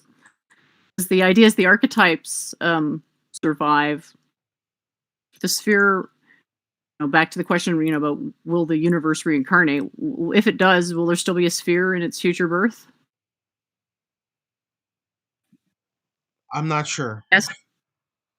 Seems like it's yes, doesn't it? Let's go with yes, just for the sake of the argument. So then Right. the question just becomes, well, how much of what we are and what we identify as our personality is resulting from the shape of the sphere and the other shapes that will survive the horrible purge. um, I'd say there's a range of answers to that, religion specific. I don't want to give like my personal opinion and have people think that I think that's the absolute truth necessarily. That's fine.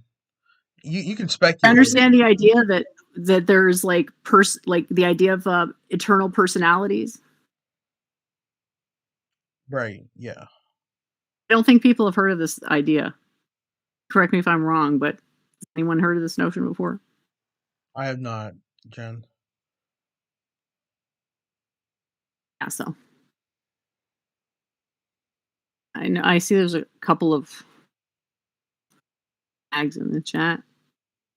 Who wants to know what an archetype is? The sphere is a geometric archetype. And there's other types of archetypes. You could call like a king an archetype. And there's some stuff that's pushing definition of archetypes. Goes every individual person their own archetype. It's you can compare it with a stereotype, which is usually a binary classification. Both sides of which are like sort of a comical, fake representation that nobody really actually there's no true Scotsman policy. The reason that exists, yeah. The archetype is kind of the idea of an archetype is if a stereotype was actually representative of reality, would be true archetypes. Medical system defines 3 archetypes. Put that in the chat. Hey Jen, which chat is this? Is this on YouTube or is it here on on? It's just I'll put it in main stage chatter. Okay. I've had it in general because it's really funny, but I'll move it.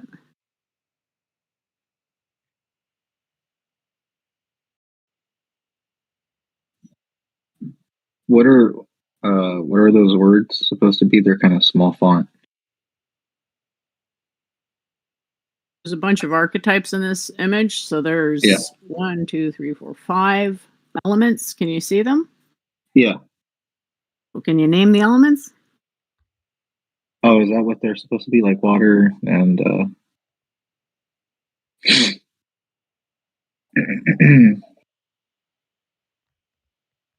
Following. So on the bottom there's water, and on the left is fire, right is earth, air, and then ether on top.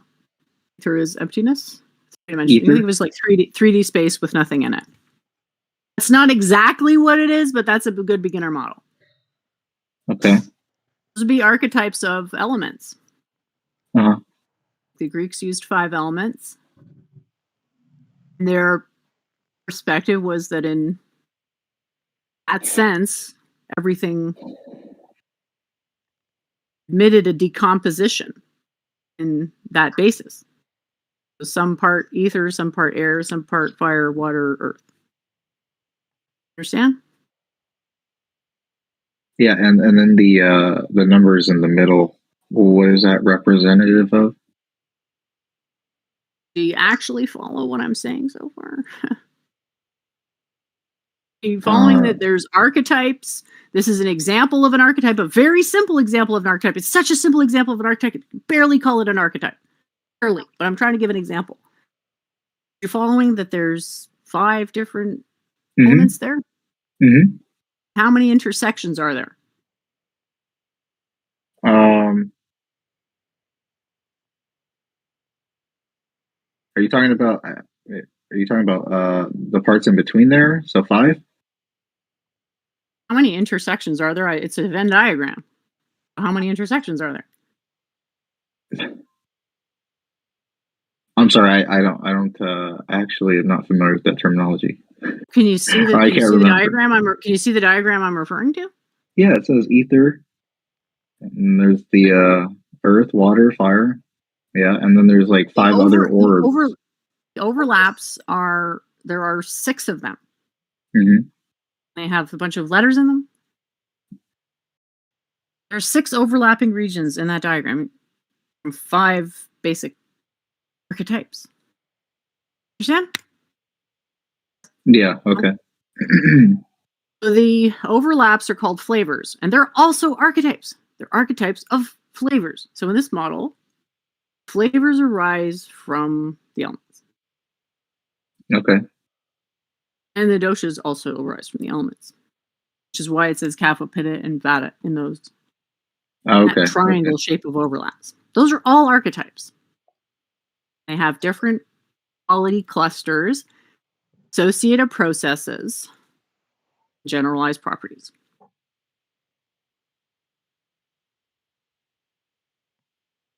Well, there are other examples, but this is probably the most materialistic one. Anything else would be more than this, right? So this is a model. I think it makes really good predictions personally, but you have to know how to use it. You can't just apply it without understanding it. Uh-huh. Could you give an example on like the using this model for something that because you said it can be useful. Can you give an example? You know what Myers-Briggs is? No. Just give me like a brief introduction, and then. If you don't know what Myers-Briggs is, it's gonna be hard. Do you know what the Big 5 is? You know, any personality test ever. Oh yes, the Big 5. Yeah. Okay. Do you buy into that stuff? I mean, I did when I was taking psychology courses. And then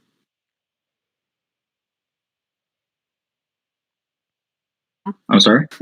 and then what happened after psychology courses? You just Oh, I was. That's the topic. So I was utilizing what was being taught. okay, and then you shoot it entirely. Well, yeah, I haven't had to use it, but I'm guessing it is a. I don't know if there's a better, more updated model, but I know at the time or that it's beneficial. It can work. You can put things into categories. Those categories can be considered archetypes if they're accurate. Mm-hmm. If they're not accurate, just classifiers. Okay. If they're if they're a ridiculous, comical misrepresentation, then they're stereotypes. Okay. We have archetypes at one end. It's meeting a very specific criterion of transcendence. Mm-hmm. So it's got to cover all the properties. Mm-hmm. These doshic archetypes, these elements, they cover all the properties. Not the same way we cover all the properties, but they do cover all the properties in their own way.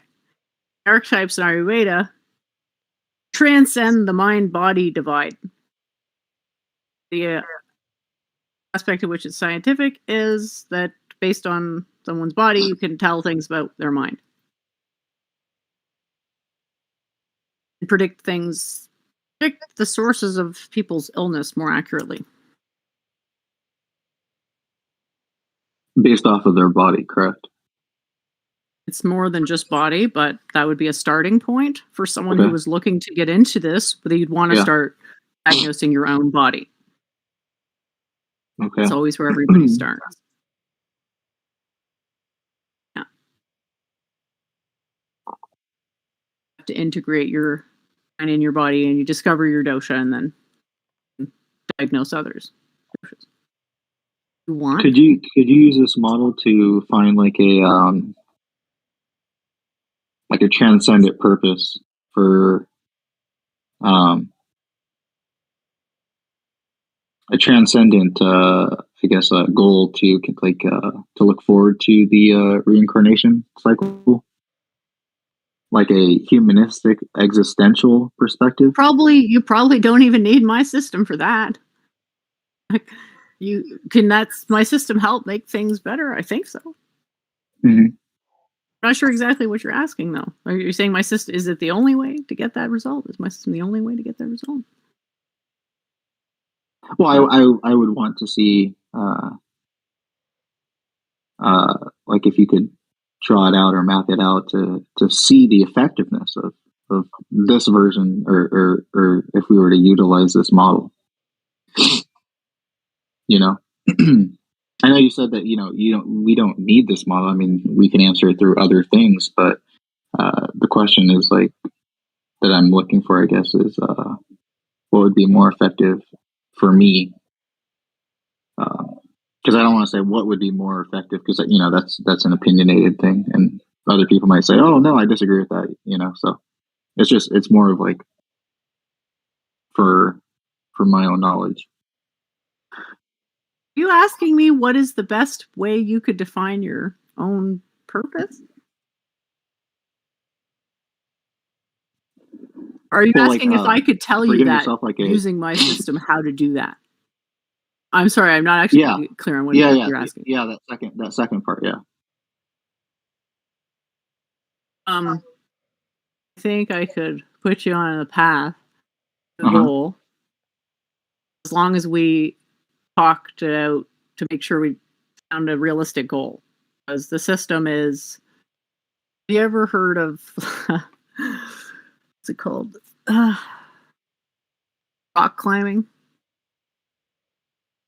Of rock climbing? Have you ever heard of free rock climbing? Yeah. I seem like an abrupt change of topic. Yes. That's without. Have you ever done it? Have you ever gone like out and like ding ding ding ding and put the rope through and had your partner on the ground like helping you out? Are you familiar with this? I think it's called lead climbing. No, I'm not familiar with that. No. Sounds horrifying, right? It does, yeah. That's essentially what it's like. You just build it up. You're going up a mountain, up the face of it in a horrible escalation technique, and very uncomfortable. In the first ascent is always the hardest one because it's the blind faith step where it's like, yep, well, it's as close to blind faith as you can get. You could definitely test, you could definitely see validated results from this approach, but it's the blind faith step in the sense that it's unprecedented for you. Uh-huh. So you can't put faith in it in the sense of like having your own memories, like, oh yeah, that worked last time. The way it works is I help you define a realistic goal, and then you ascend towards that first goal, and then you put in that whatever I say plug or whatever the thing is into the mountain to put in the rope, and then make it so that if you fall on your next ascent, then you will not fall to the ground. You'll only fall to that last point. You hinged yourself, and I'm sorry, I'm like completely forgetting the words. I used to do this a while ago, but it's been forgotten the jargon. You used to do this yourself? Well, I used to go bouldering, which is like the training for that. I was never into the free climbing. It's like my sister, who's super hardcore, is into it, but I'm just like, I don't mind when the rope is attached. I don't mind when the rope is attached to the ceiling, and then you can go up, and somebody's holding the rope at the other end. So if you fall, you don't really fall that much at all. You're basically completely harnessed in. Free climbing, it's not really like that because there's this period where you're not really clicked into anything. Just couldn't, you know what I mean? Yeah. Okay, thank you, Daryl. Thank you for the correction, Daryl. Elected himself my secretary. It's very wonderful. I have another question, if that's okay. I always enjoy your questions, Strong. Go ahead. I'm curious if what you believe is similar to what Hindus believe, and if not, what the differences would be. Hinduism's not really a unified belief system. So, like, do you get your views on karma and reincarnation from their perspective, even though there might be different? God, yes, I do get them from God. I mean, specifically karma and reincarnation from the Hindu's view.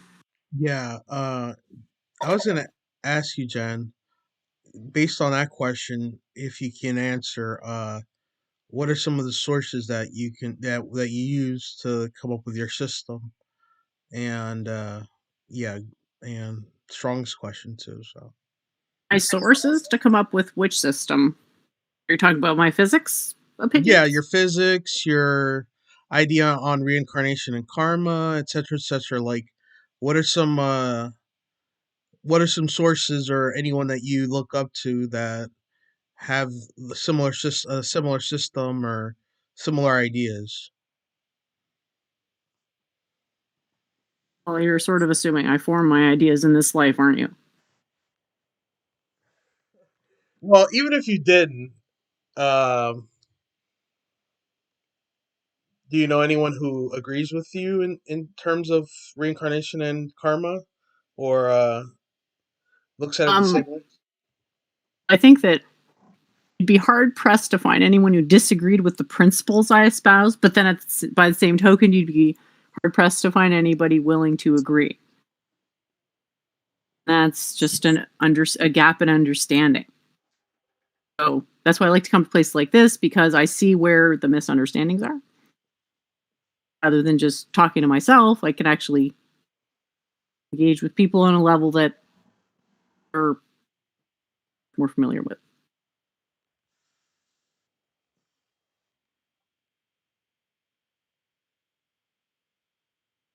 Does that answer your question, Strong? Or I'm not real sure. I'm specifically asking about the karma and reincarnation part. Like, I know that the Hindus believe in that kind of a thing also, even though there may be different sects of Hinduism. I was just curious if you follow any of those sects, I guess. I follow any sects of Hinduism, while I would be following major intellectual movements to see if I had to prepare myself for any debates of actual consequence. So your perspective is just your perspective and not shared by a group. I don't know what you want me to say here. I mean, I don't think anyone ever thought Hinduism represented a unified belief structure. Oh, even if there's different sects of Hinduism, I'm saying they would still be groups. Okay, then it's as arbitrary as the label of the group, which, I'm sure you think is quite arbitrary indeed. Are there other folks that have your specific beliefs? Why does it matter?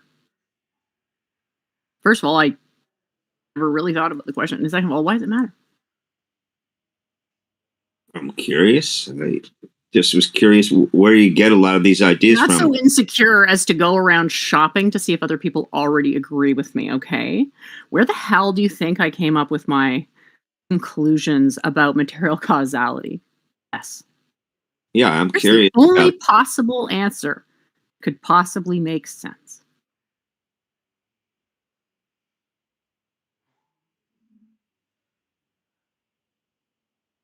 Okay, so your position is that your belief system is unique?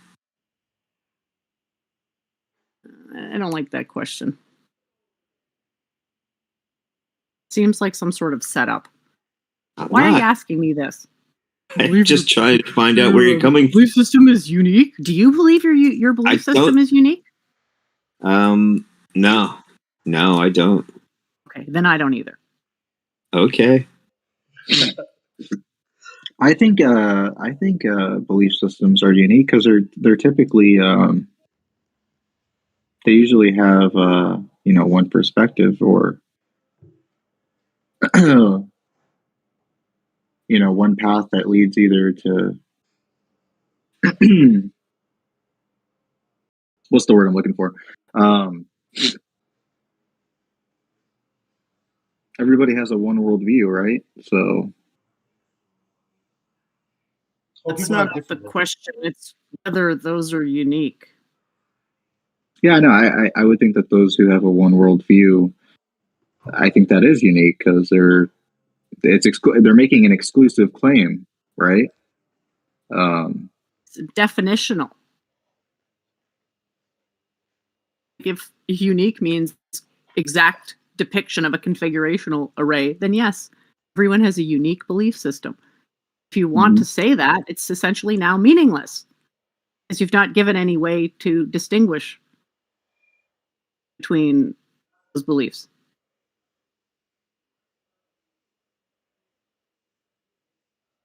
Wait, if I was to say that they're unique, then they're not distinguishable from others? Again, definitional. These are all definitions that we would have to agree to prior to the commencement of a conversation. And you're into like, well, what's the best definition for the purpose? And what is the purpose? And it's like, well, what are we doing right now? I guess you're establishing my authority or evaluating my authority? Probably more like evaluating your authority.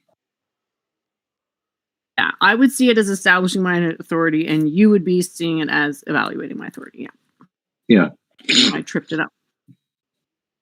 I mean, well, Jen, I think we all are wanting to evaluate your perspective. Yeah, you do. You do have a very unique worldview. The whole reincarnation thing is. My problem is just that I just think that everybody is, eventually going to see things the same way I do. Okay, but that's why it's like, do you have a unique worldview? It's like, well, if I don't think anything's created, then I guess it's just the toilet of solipsism calling again, isn't it? Well, yeah, I mean, that's one way to look. Yeah.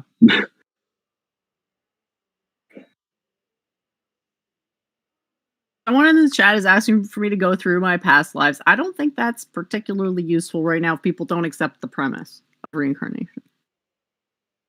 Generally, I think talking about that stuff is on the self-indulgent side because it's much more important what's going on right now, people alive right now, rather than me in the past. And for some, leap of faith, you're not even sure if you agree with the premise of. Yeah, but Jen, So good after you agree with the premise. Hey, Jen, how does the cycle work? Is it you said every 100 years? Or Well, for me, who has a good degree of control, most could never dream of. Sure. Most, I would say, couple years, 10 years, 20 years tops. And you're getting sucked right back down that same toilet. But you're going to lose a lot more than I did.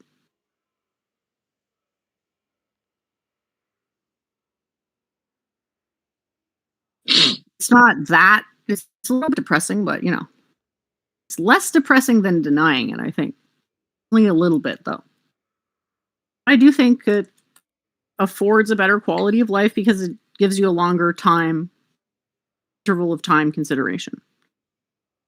It helps put the things that suck in this life into perspective a little bit. Maybe not being quite so end of the worldy. If the span is that long, doesn't that also open to the possibility of a longer length of suffering and misery?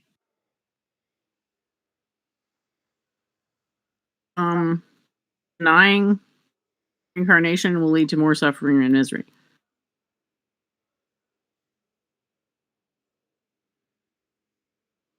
Happens, you'll be completely disoriented. You didn't expect this. Oh my gosh. Sucks.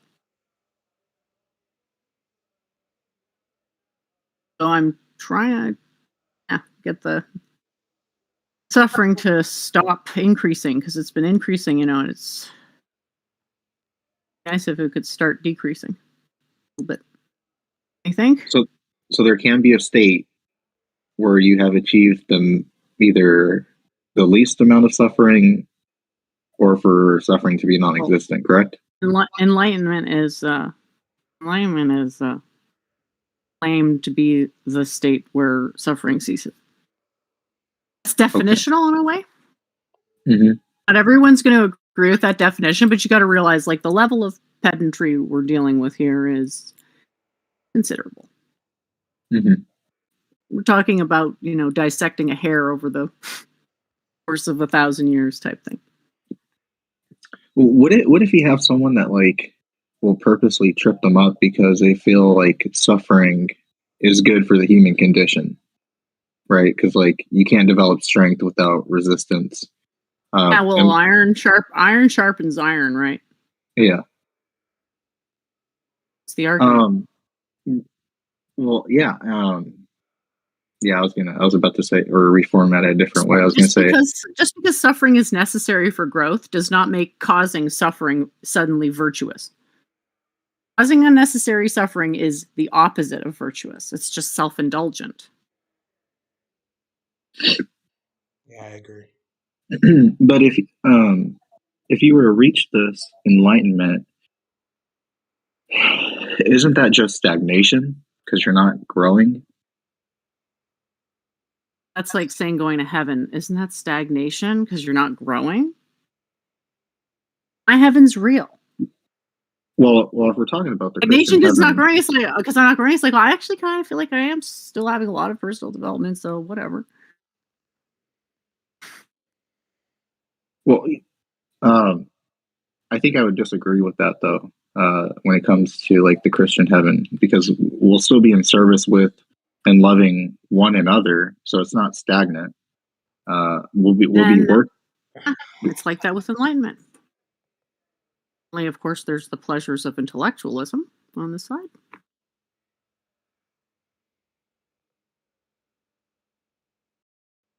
Just not something you can relate to. I can go grab my lucid dreaming text and get you the quotes if you want to hear them, but this has been spoken on by so many sages that I will occasionally grade up against some traditional views, but I'm not looking to negate opinions of traditional sages just for the fuck of it. Okay. Can't quite hear you. I got ideas. Some noise coming through, but Yeah.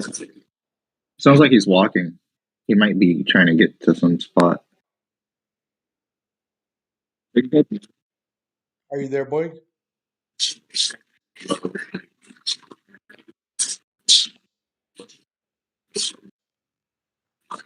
Hey, you mute your maybe mic. rejoin. Yeah, mute your mic. There you go. Yeah, you'll probably be back.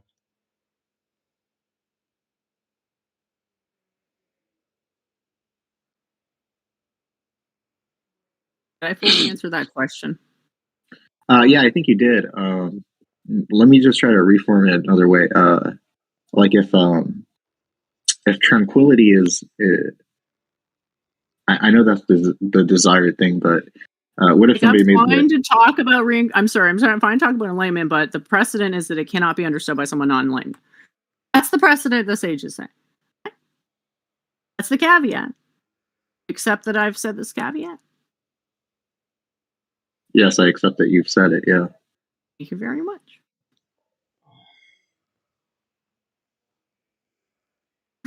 Go ahead. I believe you were talking about tranquility. Yeah.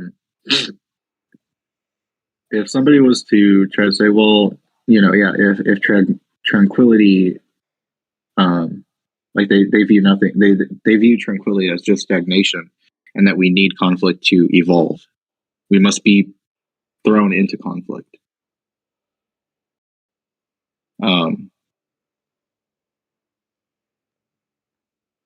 What would you say that what would be your response in terms of like your position is like, you want to reduce the maximum amount of suffering? Would that just be the same answer you just gave? Well, is it a response to what you said to throwing people into adversity to grow? Or throwing oneself. As a principle. You're asking how that as a principle relates to my ideas about karma. I'm sorry, I'm confusing as to what even your question is. I think it's a good idea to have that as an attitude on life. That makes anything that makes adversity easier to deal with is generally good. Life will always have adversity to throw at you. Or to recognize those things for what they are and not let them bleed into things we think necessarily have causal powers. But yeah. I feel like I'm just perpetually failing to answer your question here. No. You, according to my friend, you answered the question. I didn't know how to. I didn't know how to. He's like next to me, and he had asked me as he was walking away, but he heard. He was like, okay. He's like, I can accept that.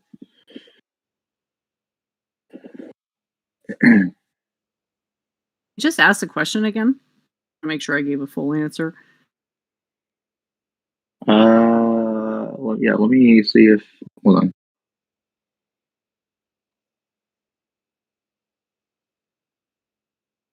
Mark Smith asks, how can you not believe in reincarnation? You never think about something, you really believe in it. Oh. Maybe it's still some kind of subconscious memory of the pre-reincarnation event and how scary it was to lose all the memories. It would be quite upsetting, just sort of that great disappointment. I expect to meet God. It's just a blackness. Forever until you get some boobs. But anyway.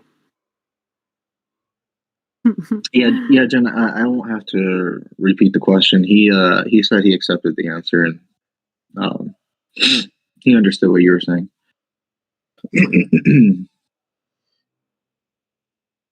Frank, did you have any other questions or ADFs? I think Boyd had a question, so I'm waiting for him to come up. Boyd, you still want to ask a question, or let me invite him up and see if he'll come.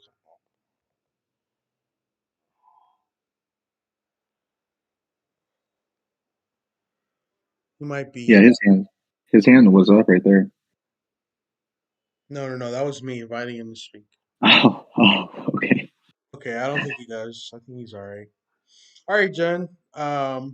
We've been going on for 2 hours, so I think we have a better understanding of where you're coming from. I still have more questions, but I guess we'll get to it some other time. Um, I'm glad we didn't go too much into the model because I don't want to confuse people any more than necessary. I want The you to idea though. we can go into it. yeah, go for it, Jen. It's my interpretations on karma. Uh-huh. So it's important for people to make that distinction that it's not just karma, it's Jen's opinion on karma. And it's not just Jen's opinion on karma, it's Jen's opinion on physical, material karma. And that's what we'd be talking about, which was what I kind of thought we'd be talking about, but it didn't end up happening. But I kind of like the direction this convo went in anyway. I think that's okay though, because all data needs to be interpreted, right? So we'd like to definitely hear your perspective. Well, I'm sorry, I'm just laughing at what Daryl just said. Daryl just cracks me up. Go ahead, Frank. I understood it to be cause and effect. So if you're not saying anything different from cause and effect, I mean, I would agree to that type of karma. Really, like I wouldn't disagree with it. Thanks. And then I have my physics model, which is my interpretation. So, in terms of people agreeing with me, so there's probably a lot of people who agree with me in principle, but not in practice necessarily. Wants to agree with me publicly, even if I'm right. Jen, I agree with There's everything no. you say. Very considerate of you. I appreciate the vote of confidence. But yeah, the next step would be to say this is the karma or causality of matter, and this is how it arises, and look at the different implementations of those facts. But it's always a very simple modeling approach because the fundamental basis of it is the measurement limit, which is that there's 4 or 7, depending on how you look at it. You mute order, you're just sniffling a Excuse lot. me. It's fine. Depending on how you set up your measurement structure, there's 4 or 7 observables per canonical order, whatever you want to call it. That's I don't want to say theory. I don't know how to put it towards exactly, but that would sort of be the physical metaphysical bridge.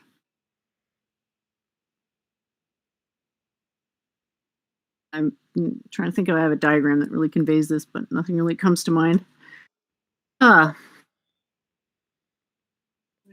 you have any like presentation or notes that could give us a visual reference for us visual learners? I guess I'll give this diagram. Yeah, that would be helpful. I'm sorry, Jen.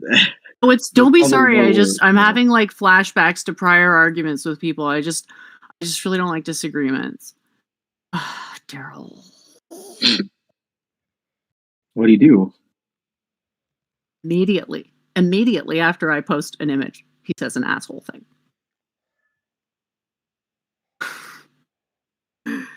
Anyway, this was pursuant to a conversation. Dualism, primary emanation. Pursuant. Oh, okay. This was pursuant to a combo with certain imbeciles who wanted to make certain assertions about whether space-time was related to space-time and what that meant. So, probably worth having a look at this one. Kind of want a close-up. That's the rainbow is a partial spectrum. We're a tiny little nothing. Us relative to the universe is If anything was a particle, it's that. It's us relative to the full size of the universe. Insignificant, right? My point is to think that our sensory apparatus bears, whatever we infer to be the causal structure, doesn't really change the causal structure itself. Right. So that comes all the way down to things like space and time and what space and time mean, which has always been mysterious. Uh-huh. Because essentially it's the only information that exists. 3 plus 1. Could it also be mysterious because we're looking at it at a particular lens? It's mysterious because we're complex and the universe is simple. So yes, if the lens is your body, then yes.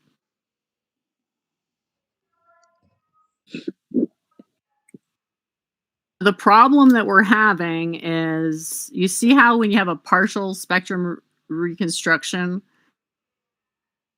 it's continuous? It resembles the substrate.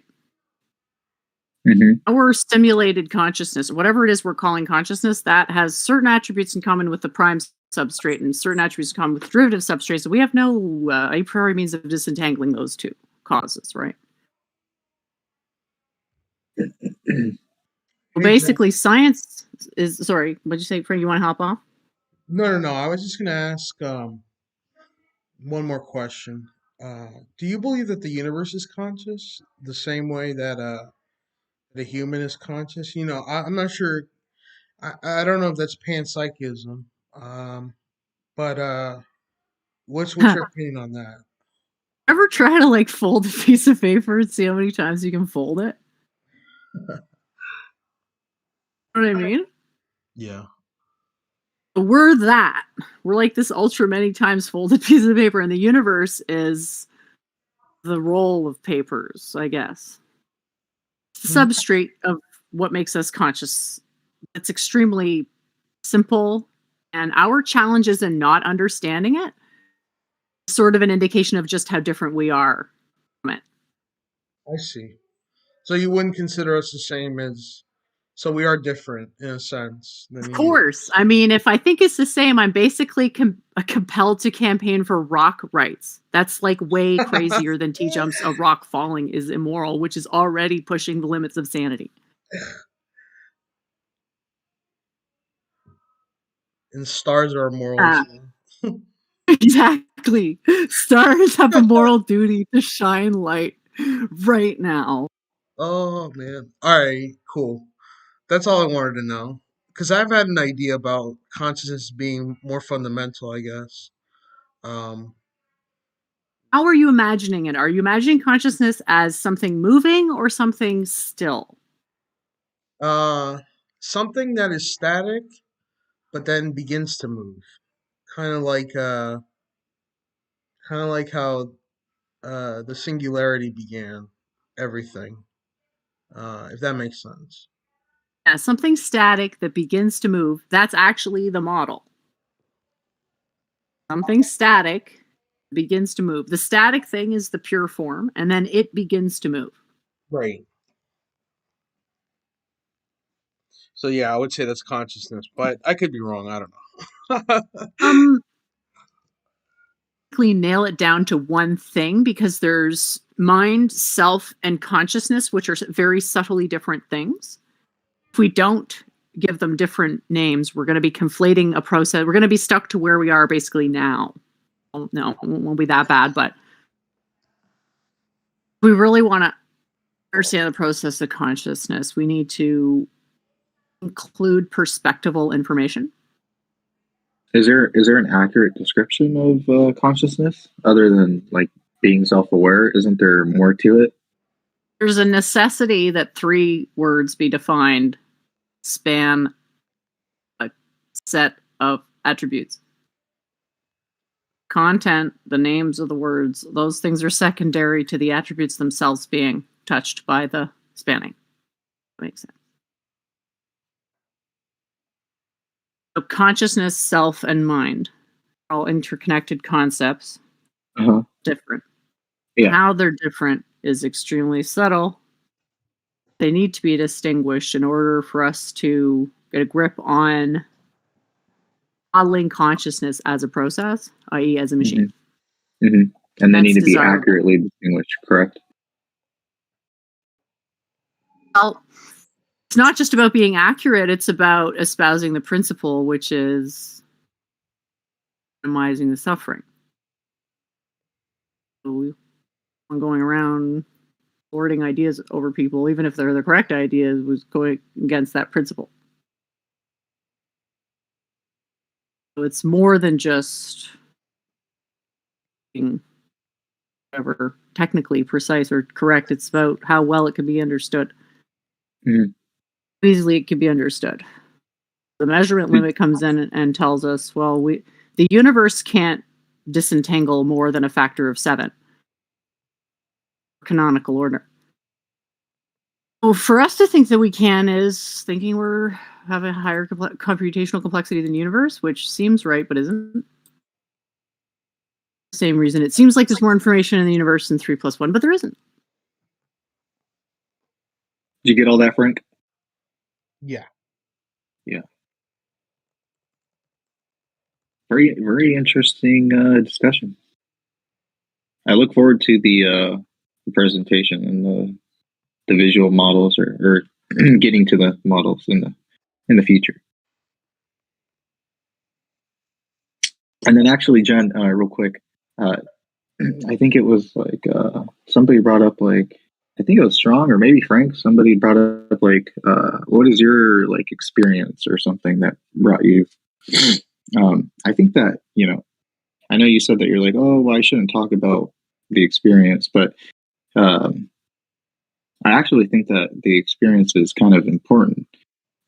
It's almost like being a parallel to a Christian sharing his testimony. It could actually draw people in, or I think it would draw some people in based off of your experience, because they'd be intrigued with what you And it experienced. might bring me problems and upset a bunch of people in my life who I don't want to upset those people.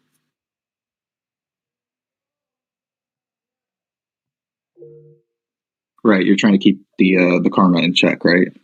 There's a very limited value to me talking about my past lives, especially when people deny the premise. In terms of how I define consciousness, just to always put that caveat there, that necessity is for 3 forms, not for consciousness to have this exact definition, but let's use the quantum mechanics definition. Right, but so they might reduction of a system into one of its eigenstates, which necessarily has a fractal geometry, which conforms to the principle of e to the x, which is my stated criterion for the eigenstates being coherent with the mind, which is modeled as the operator. It's being the particular vectors, eigenstates, if you will. Consciousness is a process rather than an attribute. But in this case, the process can be the attribute, which is the power of it, because most people identify consciousness as the thing that they're experiencing. They want to have the definition not contradict that under any circumstances. While it's, normally what people are identifying as their consciousness isn't actually consciousness. It's something that possesses consciousness, or a self-rendering of some photons operating on the principle of consciousness. But because they're distinguishable, it's okay to have that sort of vague definition. But from an actual conceptual perspective, is the process of the wave undergoing a compression in one place and expansion elsewhere. It's like a bubble. There's a push on a bubble in one place, it balloons the rest out everywhere. It is called Le Chatelier's principle. You want to look at the scientific precedent for this approach.